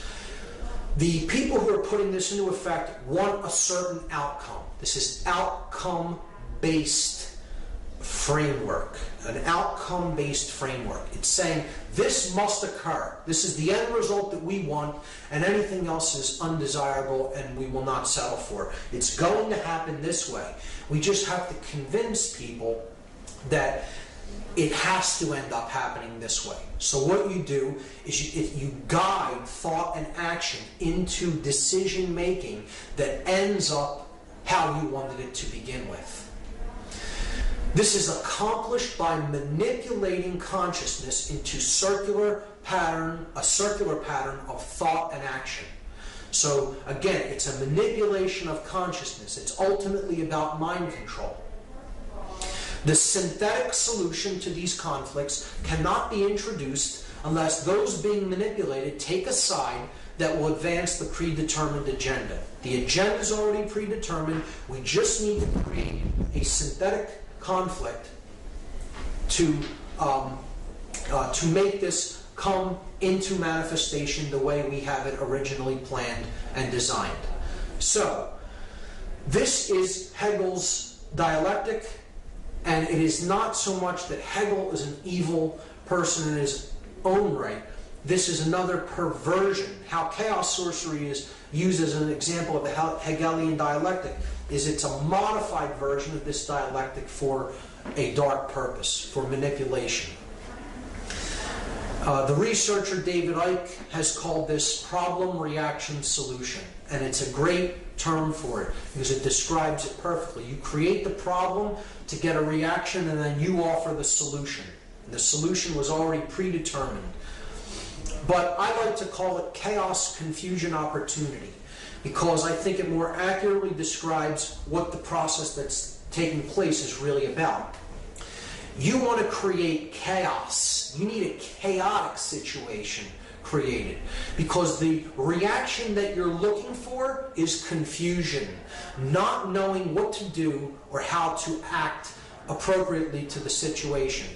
Once confusion enters the mix, you have fear-based consciousness. So the person is willing to accept all kinds of limitations and control to go back to order.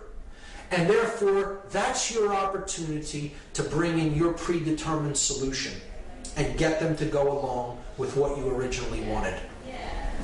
David Rockefeller described the Hegelian dialectic perfectly. He said, "We are on the verge of global transformation. All we need is the right major crisis, and the nations will accept the new world order." And it's not the light one that he's talking about. This was the major crisis that they introduced. The events of 9/11, 2001 was an example of the modified Hegelian dialectic. It was an example of chaos sorcery. It was an occultic ritual of human sacrifice that involved three major examples of occultic symbology and ideology in the work to create the synthesis that they were looking for. And those three occult schools or occult ideologies that were employed on that day, the symbolism of which was employed on that day, was Kabbalah, Tarot, and Freemasonry.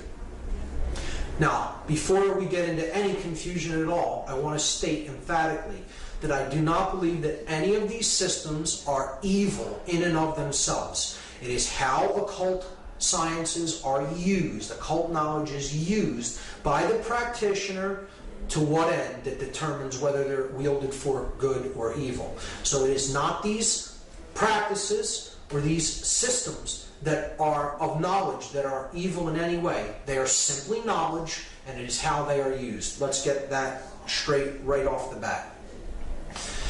So, these three systems of occult knowledge all encode within them the understanding of human psychological makeup and human consciousness. And the ritual of 9/11 is ultimately about the destruction of that knowledge and keeping the truth down, keeping our awareness down, destroying our awareness, destroying consciousness. So we're going to look at some examples of this occultic iconography and symbolism that was used on that day. The most glaring example of which is in tarot. This is the tarot image known as the Tower. It's a card that represents the end of an old way of things and the birth of a new way of things. It's the destruction of something that is old and worn down and the building of something new in its place. One thing is being cleared to make way for something to be put up in its place. Okay? So that's the tower. It is depicted as being struck by a bolt of lightning, on fire, with people toppling out of the windows. And that is exactly what we saw on the day of 9/11/2001. We saw towers that were struck by forces. They were on fire, and people were leaping from the windows. So clearly the occultic symbology of this particular tarot card was employed on that day. Whether this be totally by design or it be synchronicity, I'll leave that up to the audience to decide. But one of the main things we have to understand how this ritual went into effect is that 2 buildings did not collapse in New York City. 3 buildings came down on that day in New York City alone. Many people still do not know this or understand it, amazingly, because the mainstream media only showed the collapse of this building here to the right only one time and never really showed it again, unless you go on the internet and search for the video of the collapse of World Trade Center number 7. Some people are still unaware that a 3rd building came down at 5:20 p.m. on that day. So we have to understand first that not only the Twin Towers collapsed into their own footprint, but so did Building 7, a 47-story steel, concrete and steel reinforced building, collapsed into its own footprint in approximately 6.5 seconds at 5:20 p.m. on 9/11/2001, when no plane had struck it. So I'm not here to argue the physics of 9/11. I'm not here to even talk about any of the aspects of the how part of 9/11, the physics or the how it happened.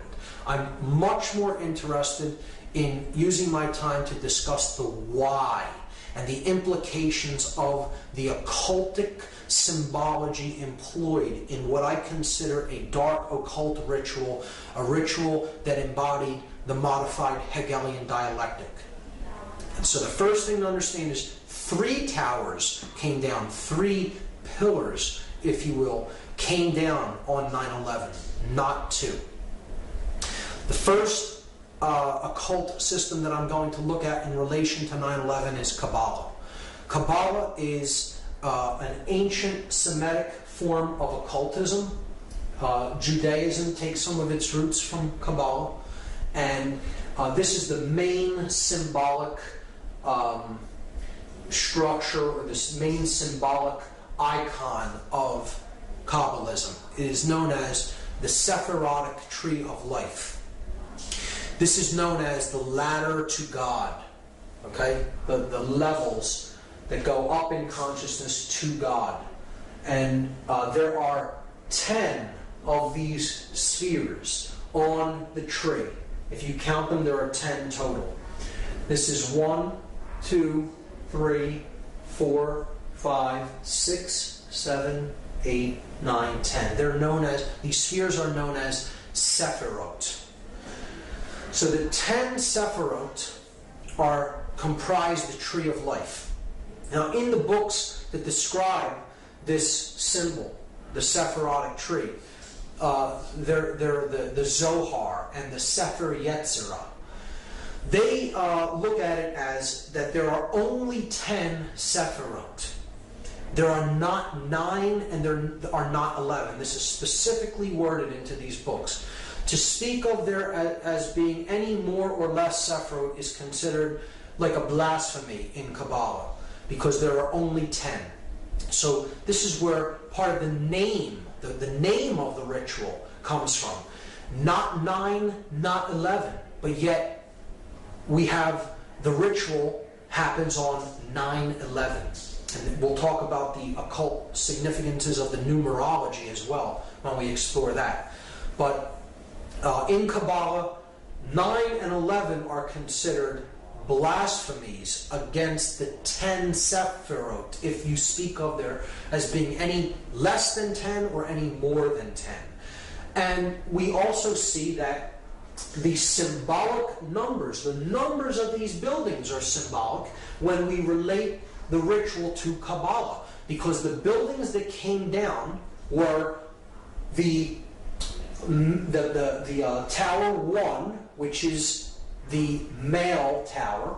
Okay? It has a phallic symbol on top. This is Tower 1 in the numbering system of the World Trade Center. The feminine tower is tower number 2. And then this building is World Trade Center 7. So if we add them together, we get 1 plus 2 plus 7, and that equals 10. So we see there are 10 Sephirot. The building numbers total 10. So they're bringing down the 10 in the buildings, and they're bringing down symbolically the 10 Sephirot. You see, in the Sephirot, there are 3 pillars, 3 columns. You have this left-hand path known as the path of severity. You have the right-hand path that is known as the path of mercy. Again, these are corollaries to the Freemasonic pillars. This will be the pillar of mercy, which is Joachim. This is the pillar of severity, or Boaz. And then you have the path of mildness, or the path of will. Will to ascend in consciousness. This sphere representing base consciousness, and this sphere representing cosmic consciousness. Without going into very deep explanations of what each Sephirot represents, just understand that this middle pillar is the synthesis between these two. This represents too much male aspect or control. This could be too much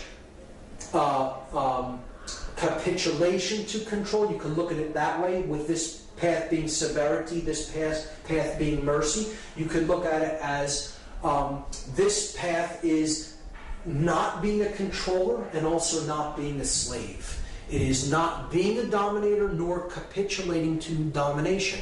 Therefore, the middle way, as it is called in Buddhism, the unification of male and female, the chemical wedding. It is the ascension from base consciousness through connection with conscience, the heart chakra, and attaining cosmic consciousness or higher level awareness, represented as the crown Sephirot. See, if you collapse these in, right? If you were to take these 3 levels and collapse them in right into the middle pillar to bring these dual aspect Sephirot into one, you would see that this really represents the chakra system. The 7 chakras. You would have the base chakra, the sacrum chakra. These 2 comprise the solar plexus chakra, the heart chakra. These 2 comprise the throat chakra. These 2 comprise the third eye chakra, and that comprises the crown chakra. So there's the 7 chakras. All right?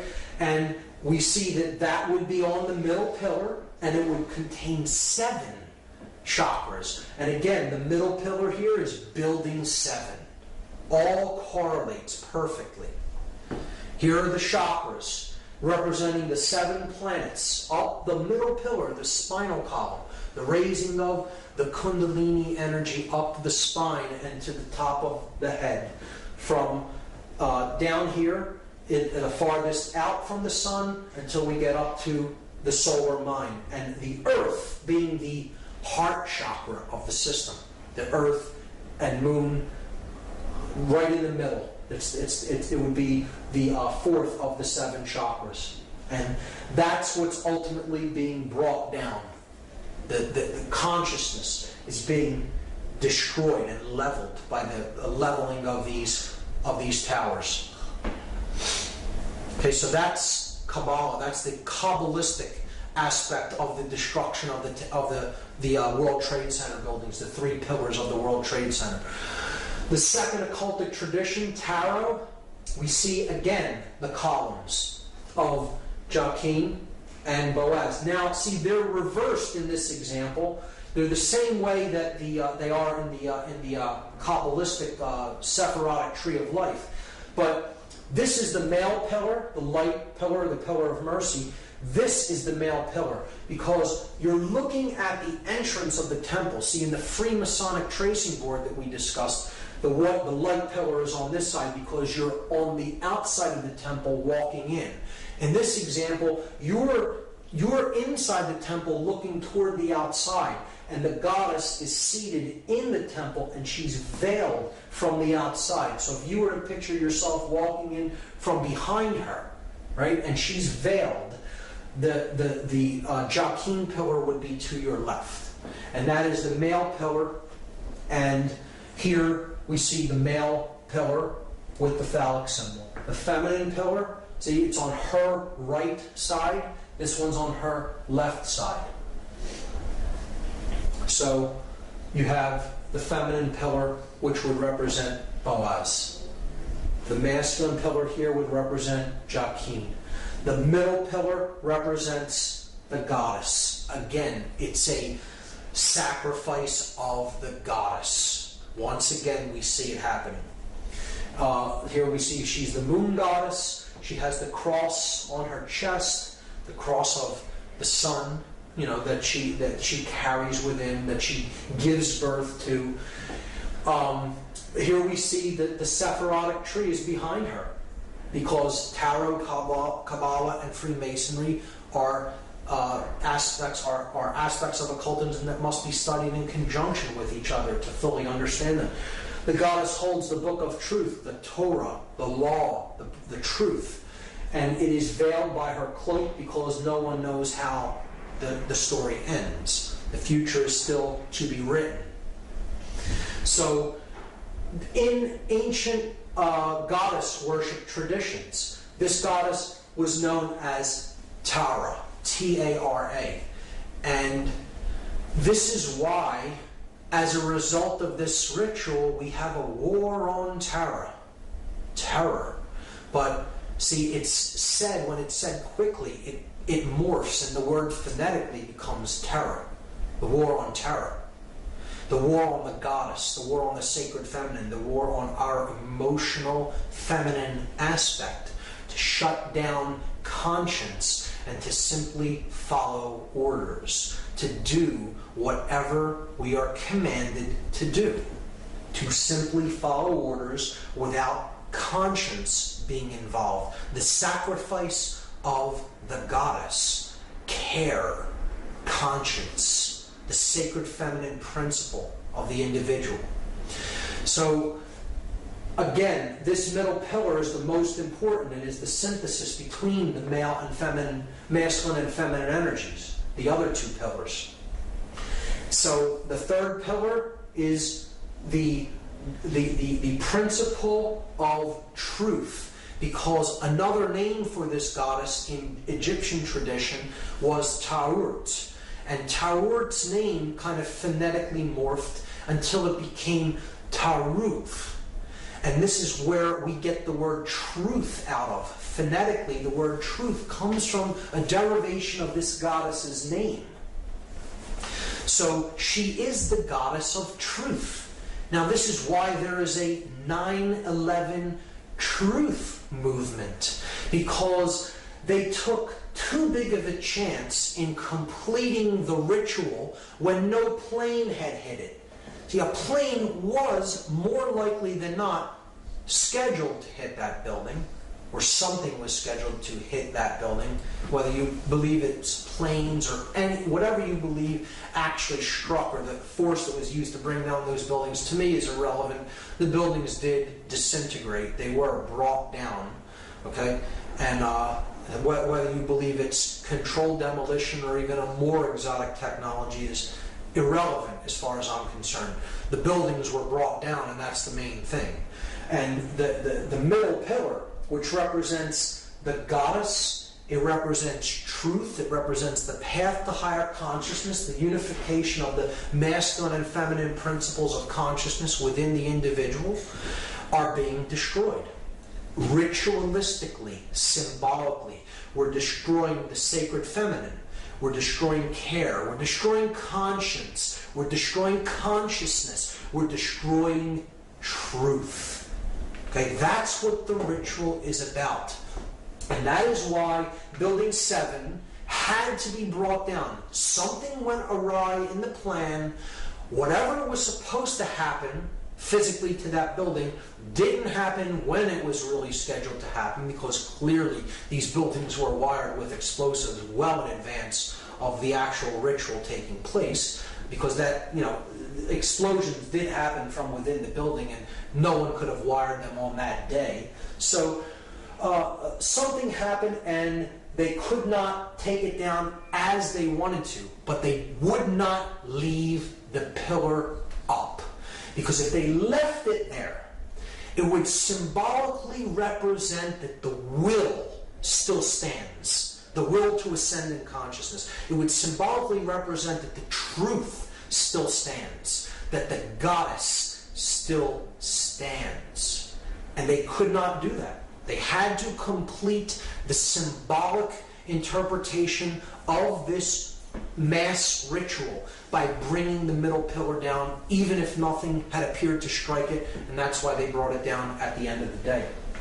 So that is the tarot aspect of it, and how the goddess ties into it. It is a symbolic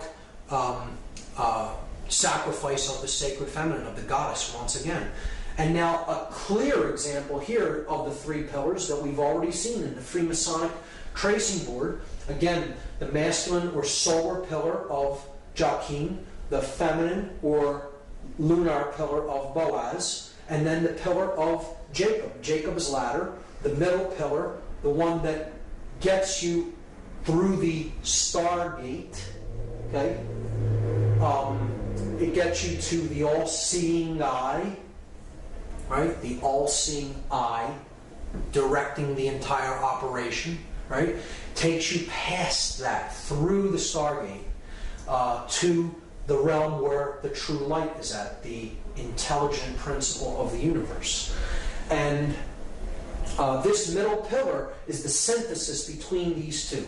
So this is thesis, this is antithesis, antithesis, and this is synthesis. That's the Hegelian dialectic. You are combining thesis with its antithesis to create the synthesis that you are looking for. And that is the ladder to higher consciousness, to higher ground, so to speak, from which you can see the entire game board. You can see the whole floor of the house, as they call it in Freemasonry. You're seeing it from a higher level perspective, and from that, a controller can play two sides off against each other. See, the one who achieves this level, the highest ground, the third pillar, the middle pillar, really sees things that one in base consciousness from the lower perspective, the dual perspective, cannot see things from. So they can be easily played off like a puppet master playing off two puppets on strings against each other. So that's how the Hegelian dialectic works, and that's exactly how they used this event. They're playing off two sides against each other, the Christian nations against the Muslim nations, when in fact, those who want the synthesis created the whole thing. They orchestrated the entire thing.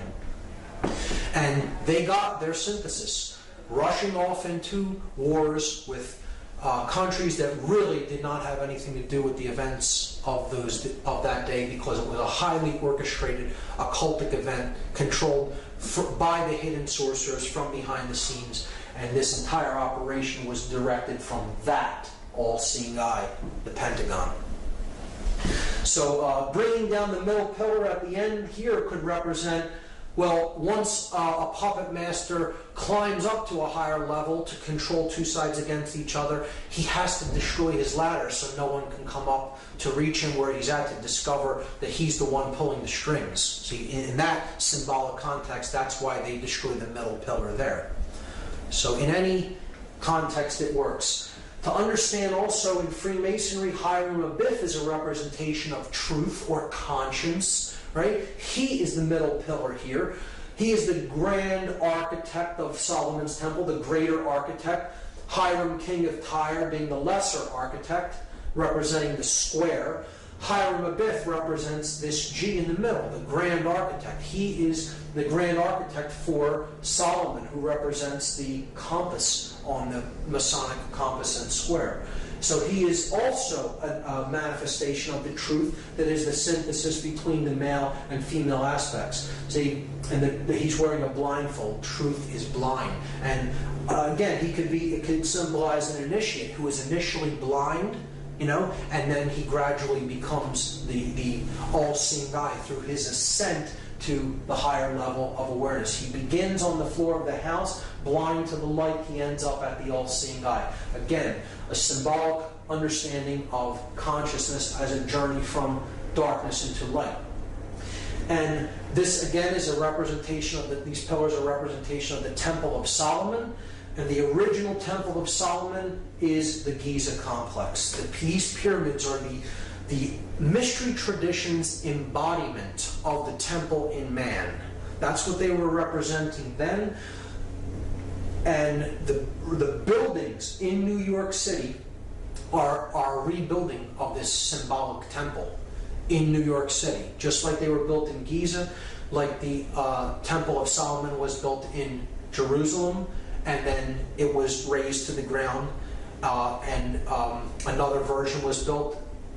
It was rebuilt in New York City symbolically, and then it was destroyed again. And now they're planning on building another Temple of Solomon on the ground where the World Trade Center was destroyed. But they're doing it in a very different way this time, which we'll understand when we get to that slide. But see, Hiram Abiff, the ritual of becoming a Master Mason is about Hiram Abiff's ritual murder.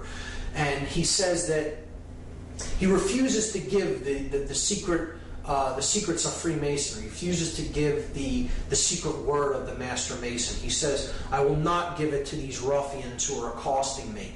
They want to know the word without doing the work. So he is ultimately slain by these ruffians for not giving the word, but he only tells them that you'll know the word of the Master Mason when the temple is rebuilt. This is a symbol that the temple in man, the brain, is ultimately in a state of total disrepair. It's been destroyed through manipulation and control and taking people's consciousness down to lower and lower levels and just completely being conditioned and accepting falsities as truths and refusing to accept truths as what is. So Hiram Abiff, as a representative and a servant of truth, refuses to capitulate to domination or become a dominator, and he is slain ritualistically for it. This is a representation of the aspect of consciousness that is base consciousness being slain and it being reborn through a connection to conscience as the widow's son. See, the widow's son is who Hiram Abiff is.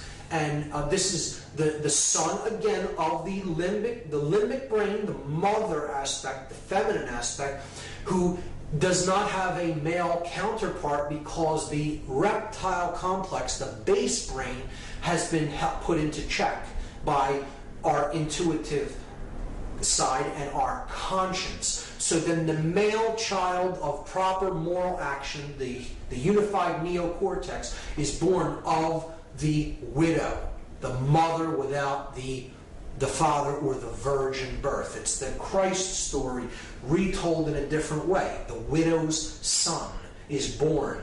The unified neocortex bears the person of proper moral action because they're being born of the intuitive feminine part of the brain, and the male dominator reptilian part of the brain has fallen away. He's fallen dead.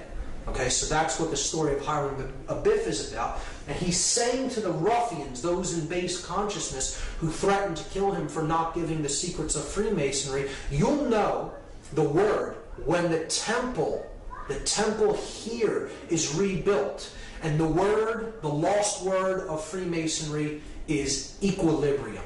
That is the lost word, because equilibrium is what we're striving for between the hemispheres of our brain and the masculine and feminine polarities that are indwelling within us. So they have to come to a state of equilibrium, and then the temple will be rebuilt. The brain will operate in global coherence across both brain hemispheres, and the third eye will be opened, and cosmic consciousness will be awakened. That is what this story is about. That is what the ritual murder of Hiram Abiff is about. And we'll keep that in mind when we understand that there is a new temple being built on the ruins of the old temple in New York City. Again, the complex of the World Trade Center is a symbolic representation of the original Temple of Solomon, the pyramid complex at Giza. Rebuilt in Washington, D.C., here we see the 3 pillars at Giza, 2 extremely large towers or pillars, and 1 small one. And we see it rebuilt here, the 2 large towers, and then the one that is less than half of the size of the other 2. This sphere here is a representation of the Sphinx, okay, at the base of these columns. So these columns are also a symbol of the Babylonian gold-headed man depicted in the dream of Nebuchadnezzar in the book of Daniel, a prophetic book in the Bible. The gold-headed man represents centralized authority, pharaonic rule, or total hegemony, the unquestioned global ruler, the one world order, the church and state unified in the head of gold. And as dynasties went on, power diminishes. It goes through the Silver Age, then it goes into the Bronze Age, and eventually you have the separation of church and state. And you have the iron legs of the separation of church and state, and then you eventually get to the clay feet if you study this symbology in Daniel. And it's understanding how power is amassed, and eventually through time it is diminished until they're trying to get back from this level to this level. And that is what the Dark New World Order would be. The destruction of the 2 pillars and the combining of them into one centralized authority, one world state and religion.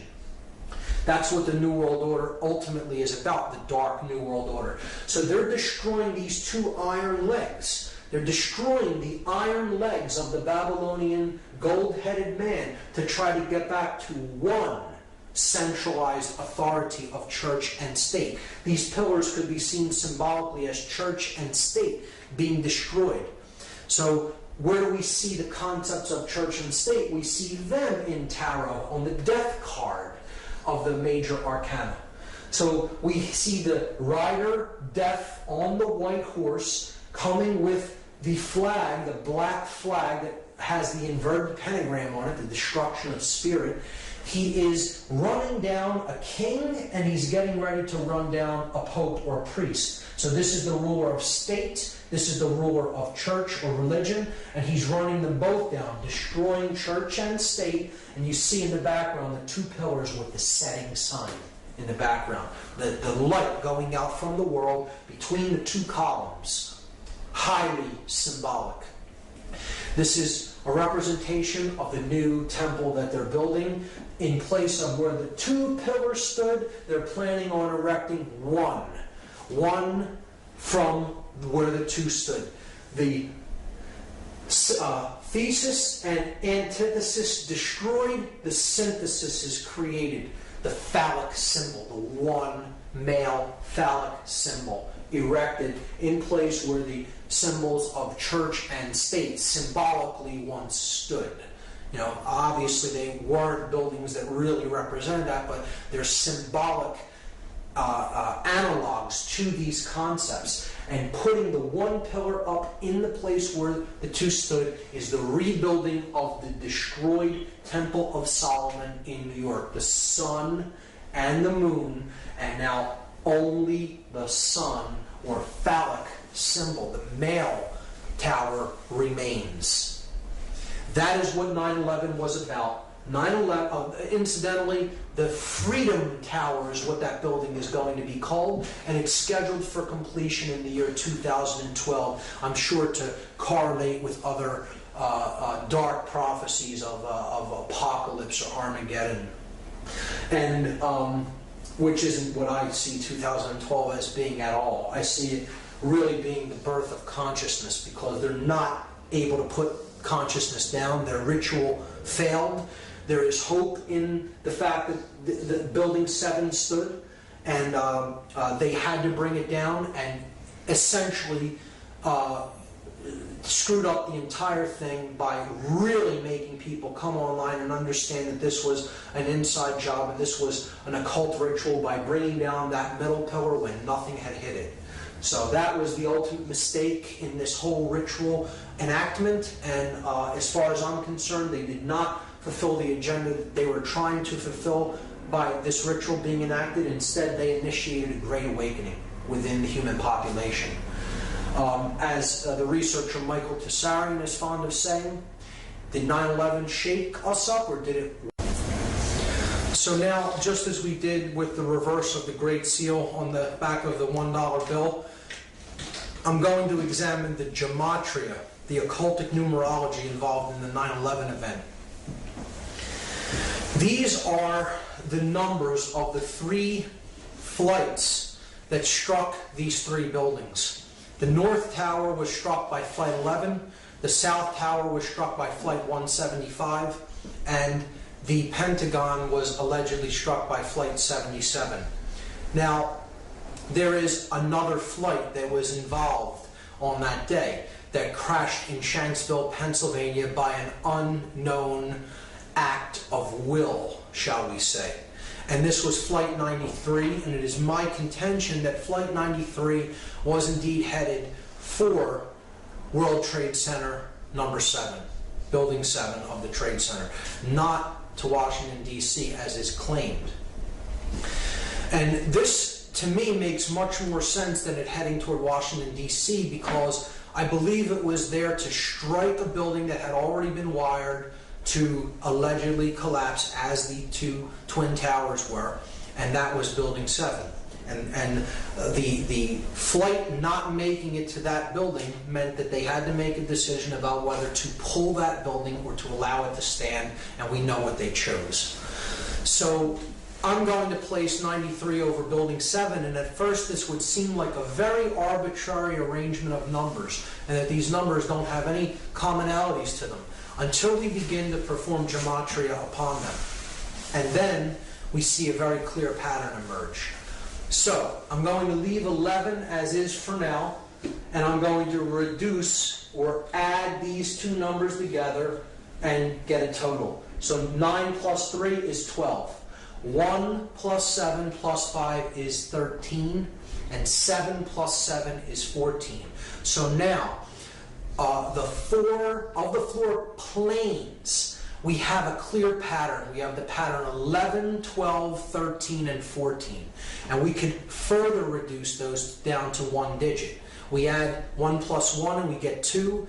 1 plus 2 is 3. 1 plus 3 is 4. 1 plus 4 is 5. So we have the pattern 2, 3, 4, 5.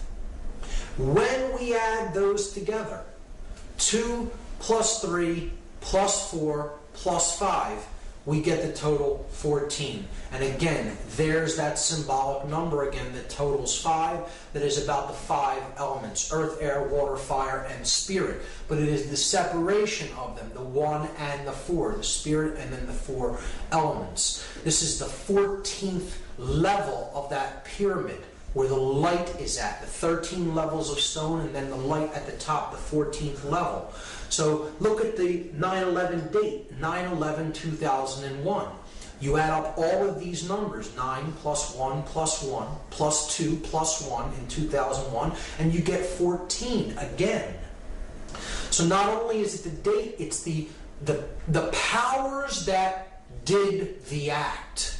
Okay? The 4 planes totaled to 14, their digits all totaled make 14. So the powers that perform this act are the 14, and this correlates with the 14th level of this pyramid, or the illuminated ones, the sorcerers behind the scenes that are manipulating the events of the world.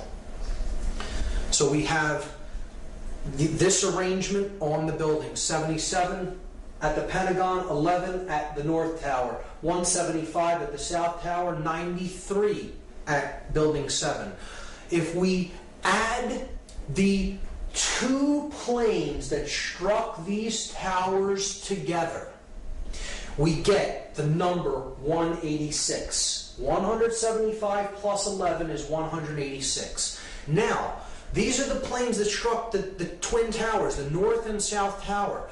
What if we equally distribute that number between the two buildings by dividing it into two?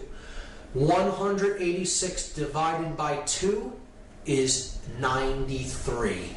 So there is 93, 93, 93 on every building, and we've already seen what 93 represents. It represents the will to ascend out of illusion, out of base consciousness, and into cosmic awareness, or higher levels of consciousness. 93 is the number of willpower and of love. It is essentially the same force, the force that expands consciousness, love, or will to ascend, to put what we think and feel into action, to use our willpower. So we are left with only two numbers that symbolically represent the events of this day: 77 and 93.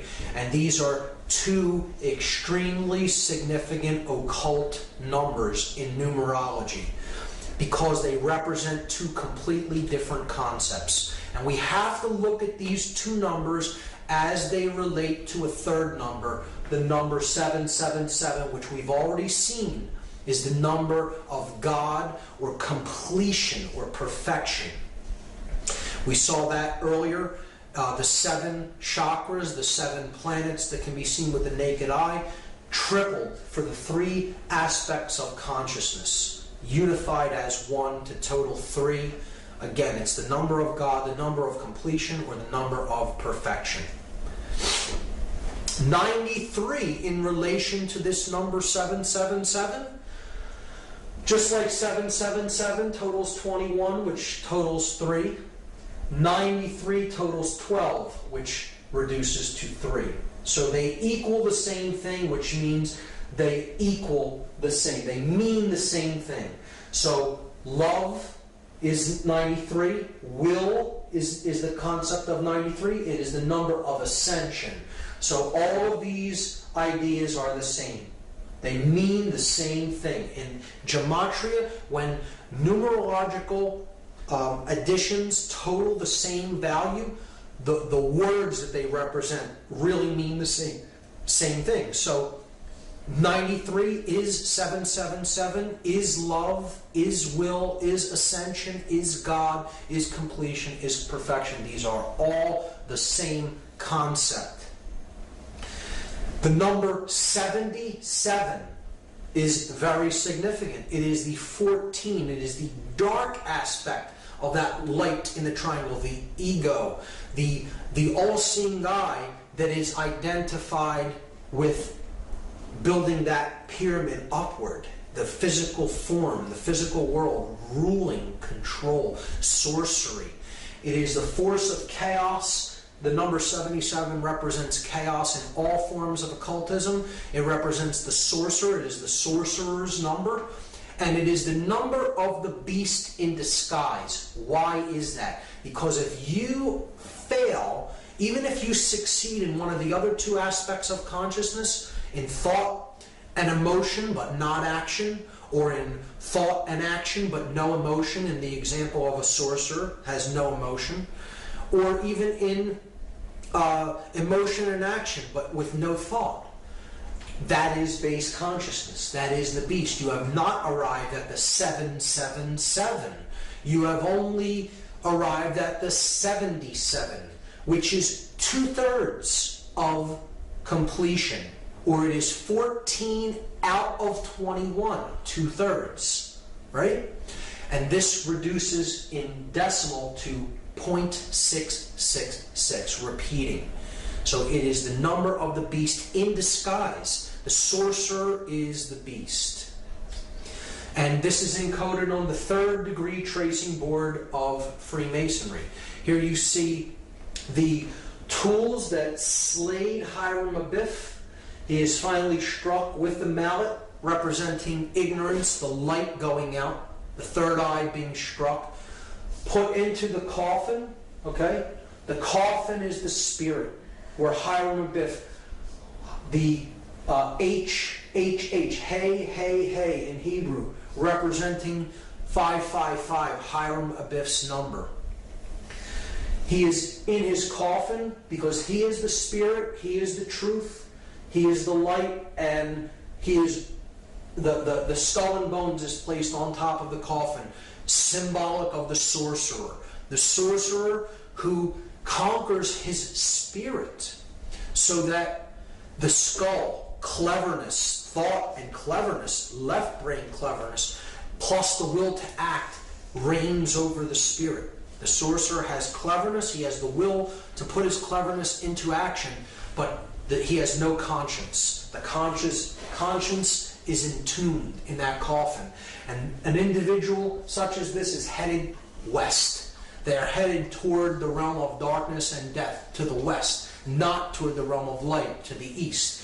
And here symbolically is the sprig of acacia, and that represents the hope of resurrection in Freemasonry.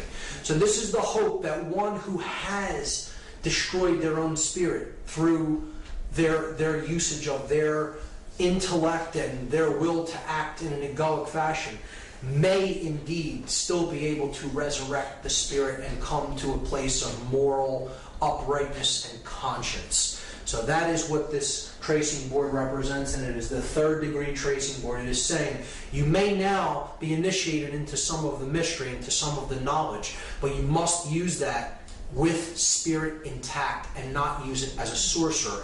Otherwise you are headed west and you are not headed toward the true realm of light, which lies to the east.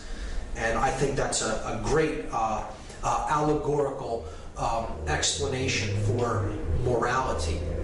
And we see, therefore, that the two numbers that this ritual reduces down to is 77 and 93, and the positions that they are in is all telling.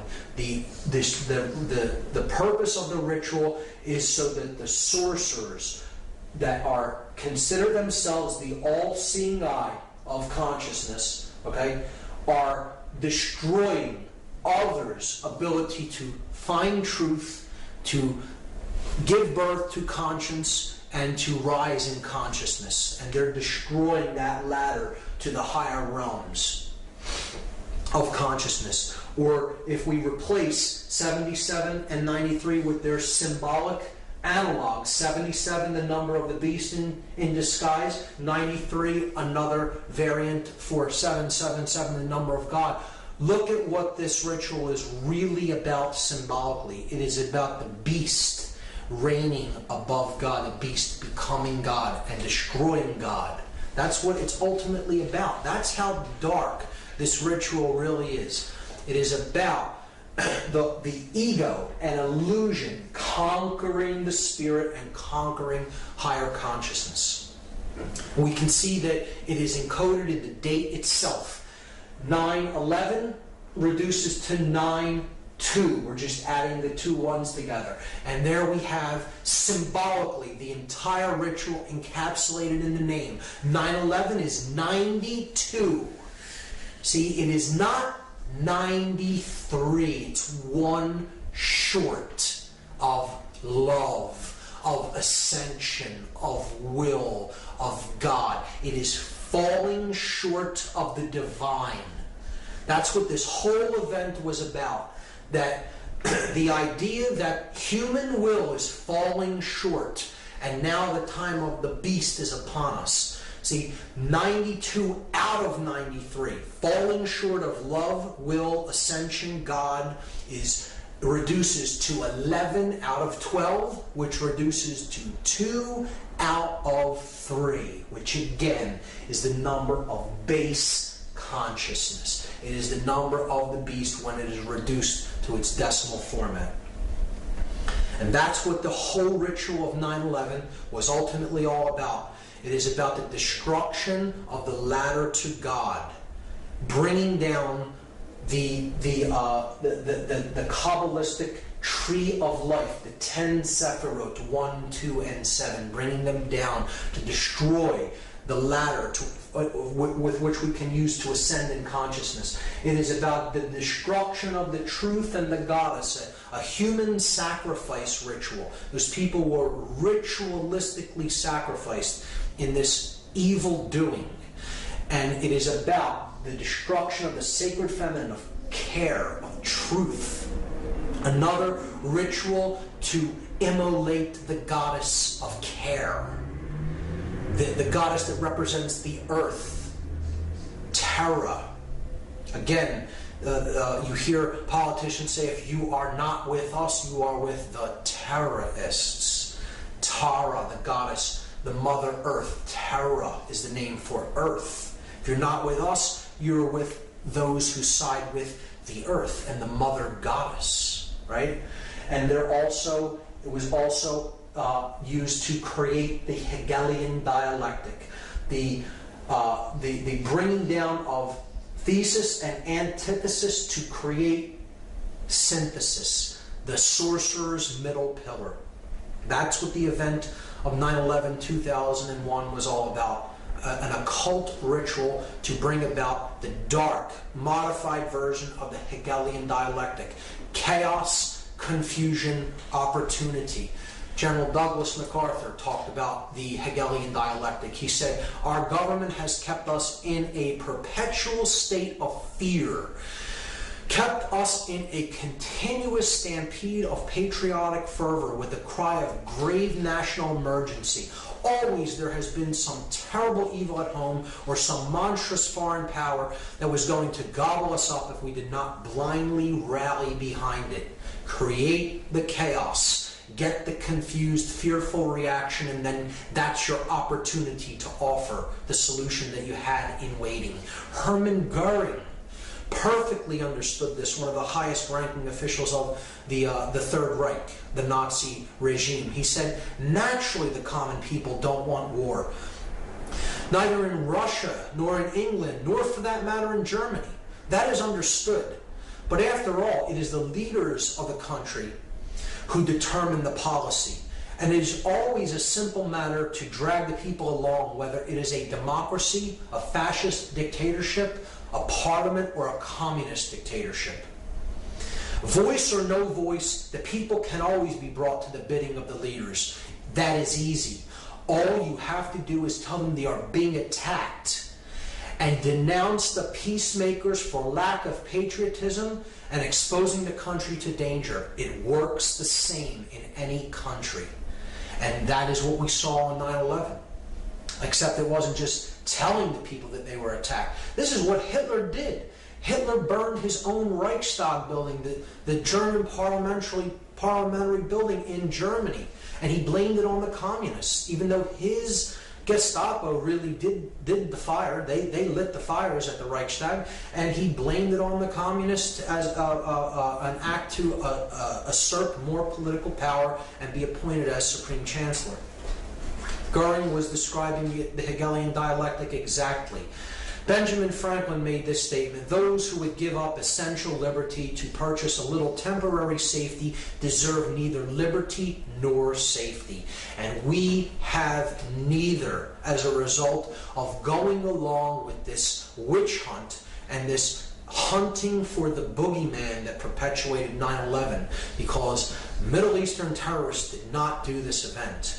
It was a staged, orchestrated, occult ritual that has nothing to do with Islamic fundamentalism whatsoever. Voltaire said that those who can make you believe absurdities can make you commit atrocities. If you go along with what simply is not true, you can be led into any number of atrocious actions. And Really, that's what the ritual was all about, to keep us in a perpetual state of fear so that we are easier to control. And that's what the whole fear of terrorism and the terror alert system is all about. See, just like Hitler burned his parliamentary building, we had our Reichstag fire called the 9/11 event, and it's just about an attack on civil liberties and our rights and our right for freedom of speech, and just to curtail all the God-given rights that we already possess as an attack on our personal sovereignty. And people will be willing to give up more personal sovereign rights if their consciousness is shut down through fear. They bought into the fear, and now we're going off in other lands that really had nothing to do with this event, and we're waging war and killing millions of innocent people as a result of this total fraudulent staged event. And these are the atrocities that we're committing because we've believed in this absurdity. The murder of children, torture, now seen as acceptable in many circles, absolutely reprehensible actions perpetrated upon people that do not deserve to be treated like animals, which is what they're doing to many of the prisoners that they're holding in oftentimes secret prison camps. And it's just a further perpetuation of suffering and fear into the world that is a self-perpetuating cycle and creates more and more of the same dynamic: fear, disorder, chaos. That's what the whole event was about. Encapsulated in the 33rd degree of the 33rd degree of the Order of Freemasonry is this symbol, the double-headed eagle, which represents he who sees the past and the future, because ultimately the same force is controlling both and directing both. And it's about order out of chaos. Deus meum quae jus is a Latin phrase that means God and my right. God and my right, like the divine right of kings. And ordo ab chaos, another emblem of the 33rd degree, chaos sorcery. Our brand of order out of our brand of chaos. Now there is a positive interpretation of this emblem and of the phrase ordo ab chaos. Order does indeed arise from chaotic situations when you look at putting water into a vessel and taking it from one level up to a higher level. That is the way consciousness ascends. It has to be a chaotic event, but then it comes up to a higher level and then it maintains equilibrium and order again. So that is a way of seeing this principle as in a positive way, but in this event, certainly dark occultists manipulating sorcerers are orchestrating this event as an example of chaos sorcery, chaos magic, to bring about their Hegelian dialectical order out of the chaotic events that they themselves orchestrated. And that is the final method of manipulation.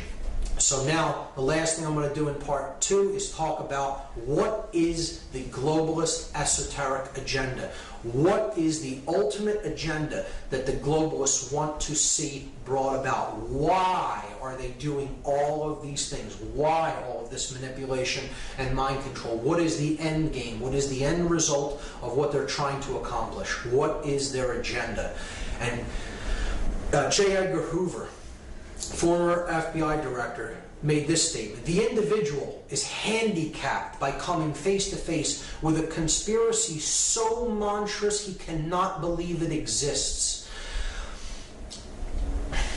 The American mind simply has not come to a realization of the evil which has been introduced into our midst. It rejects even the assumption that human creatures could espouse a philosophy which must ultimately destroy all that is good and decent. See, this is why we're in such denial, why we're in such cognitive dissonance about all of this. People will say, I don't care if I had absolute definitive proof that this is exactly what happened and how it happened. I won't believe it anyway. I will choose to believe in something that isn't true because my mind can't go there. It's too uncomfortable for me to accept. And this is the condition Hoover, right here, a former FBI director, is describing. He's describing cognitive dissonance, psychological denial that comes from the refusal to accept the fact that things are as bad as they are. David Rockefeller described this New World Order, what they're trying to put into effect. This agenda, he described it. He said, "We are grateful to the Washington Post, the New York Times, Time Magazine, and other great publications whose directors have attended our meetings and respected their promises of discretion for almost 40 years. It would have been impossible for us to develop our plan for the world if we had been subjected to the lights of publicity during those years." He is thanking the media for their silence and complicity in not exposing the agenda of these global manipulators and their plan for the world. He said, "The world is now more sophisticated and prepared to march toward a world government. The supranational sovereignty of an intellectual elite and world bankers is surely preferable to the national auto-determination practiced in past centuries." Imagine the hubris of somebody making this statement practically out in the open, saying that the world surely would be better to be completely governed by international bankers and an intellectual elite rather than national sovereignty and personal sovereignty codified by our documents of higher consciousness, like the Declaration of Independence, that explained what the sovereignty of man is really about and where it comes from. And he's saying out in the open, why have that when you can have rule by international banking dynasties?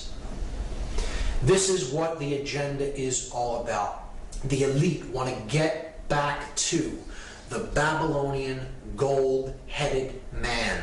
They want to get back to 100% total control of all the resources and all the minds on the planet as God on the earth, the all-seeing eye in human form, that which is omnipresent, omnipotent, and all-powerful. All-powerful, all-knowing, all-seeing, present everywhere. So this is the rulership of church and state in one. Church and state are obliterated and they are replaced by one sovereign, ruling, global elite class that runs the state and the religion, and they're one and the same. Just like Nazi Germany tried to do, but this would be the new version, the Fourth Reich, Nazi Germany on technological steroids, taken to a whole new level by advanced technology. 1984, as written out by George Orwell in his brilliant novel, like the Ingsoc Party. Total 100% control of everything that is true, everything that is believed, everything that is done. They are the arbiters of truth. They're God on earth. That's what they want to accomplish. They're putting this into practice through trying to eliminate national sovereignty through the erasure of borders and to create national superblock states of nations, like they're doing with the European Union and like they want to try to create with the North American Union of Canada, the United States, and Mexico.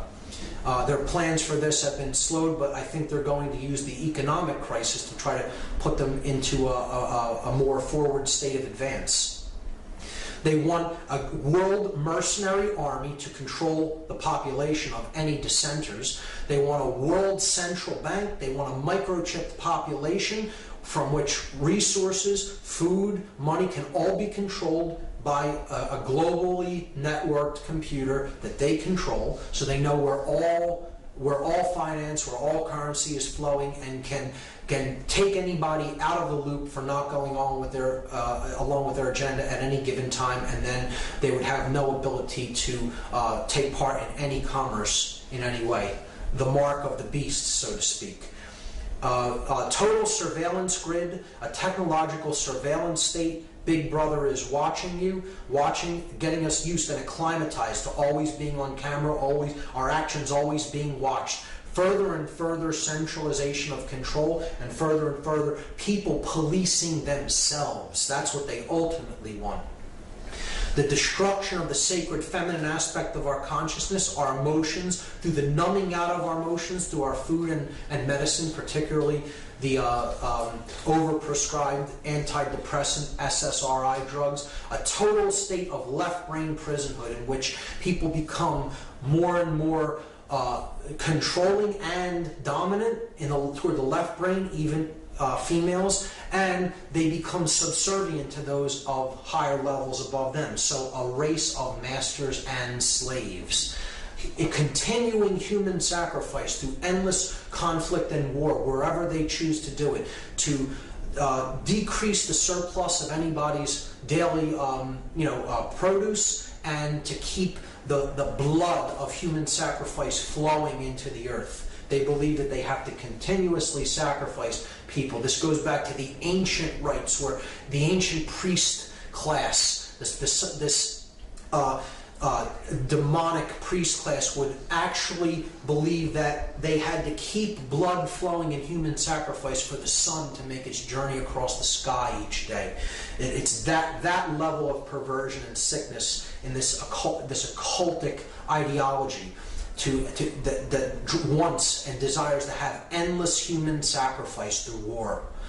To have a population of completely disconnected from spirit individuals that are completely hypnotized, shut down in consciousness, totally blindfolded, have the blinders on and have become pure sheep. They've become their own sheepdog. They police themselves, and they have become golems. They've become creatures, literally creatures without actual consciousness of their own, that are completely programmable and are owned by someone else. They're totally created beings that are made by someone else. See, that's the definition of a god, is it not? It's a being that is capable of creating another being in its own image and likeness. And that's what they want to create. They want to create a being that looks like that. That's how they look inside. That's how much they rage against what is. They are actually that golem on the inside, and they want to create that in the external world, because that is how they ultimately feel about themselves and the world. Julian Huxley described this total scientific dictatorship. He said that a really efficient totalitarian state would be one in which the all-powerful executive of political bosses and their army of managers control a population of slaves who do not have to be coerced because they love their servitude.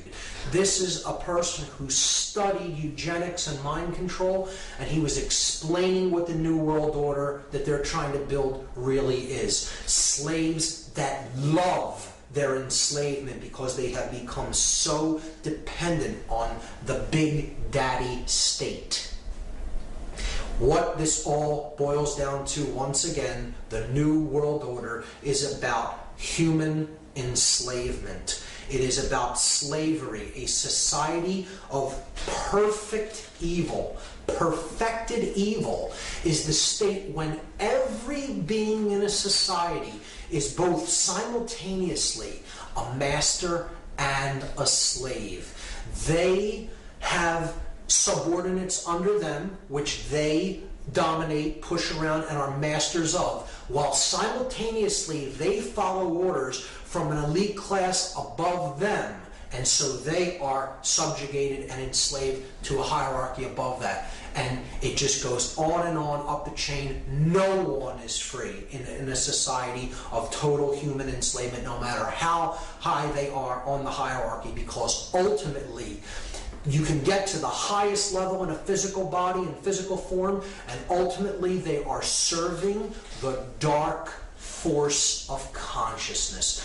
They are ultimately enslaved by their own fear. They are ultimately enslaved by their own ego, and they are ultimately enslaved by illusion.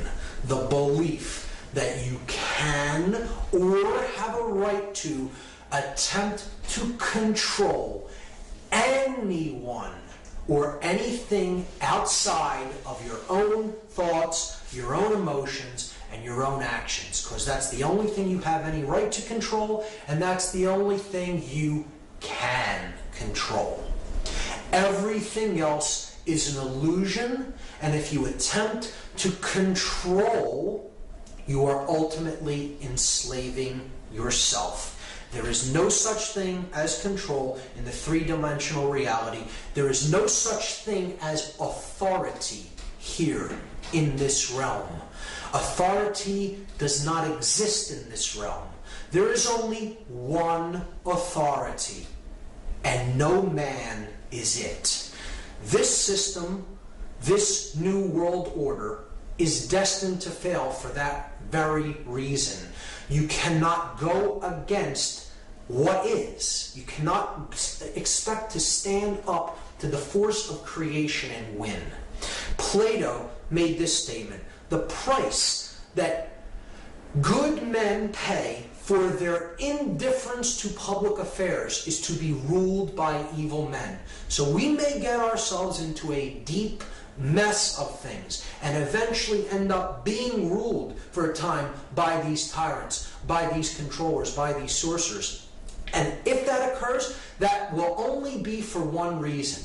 We did not develop the care enough to do anything about it. We did not care. Our indifference to what is going on, to the suffering that's taking place around us, is the only thing that can create our enslavement. And in fact, it is what is driving this process of enslavement. The fact that we do not care about the suffering of anyone but ourselves when we experience it is what's creating this dynamic. And that is what the New World Order is. The dark New World Order is that pyramid of enslavement controlled by an intellectual elite with no conscience that is in the know about how consciousness works, is keeping others in the dark with their own will. They're using their desire to stay in ignorance against them and keeping them at lower levels of knowledge, not understanding what they're a part of, being the bricks in that pyramid to build their dark New World Order and put the light of creation out of this world forever. So they think they can accomplish that. And that is the idea of hell on earth. The perfect state of evil. The slave and master world in which every being is simultaneously a slave and a master of a slave. Hell on earth, it has been described as the dark New World Order. So that is the end of part 3. That is the ultimate agenda that the globalists have for humanity in mind. And in the next part, in part 3, I will be going into how to apply consciousness to this problem so that we can solve it and get out of the current state, the current problem that we are experiencing. So part 3 will be solving the problem through applying what we've learned about consciousness.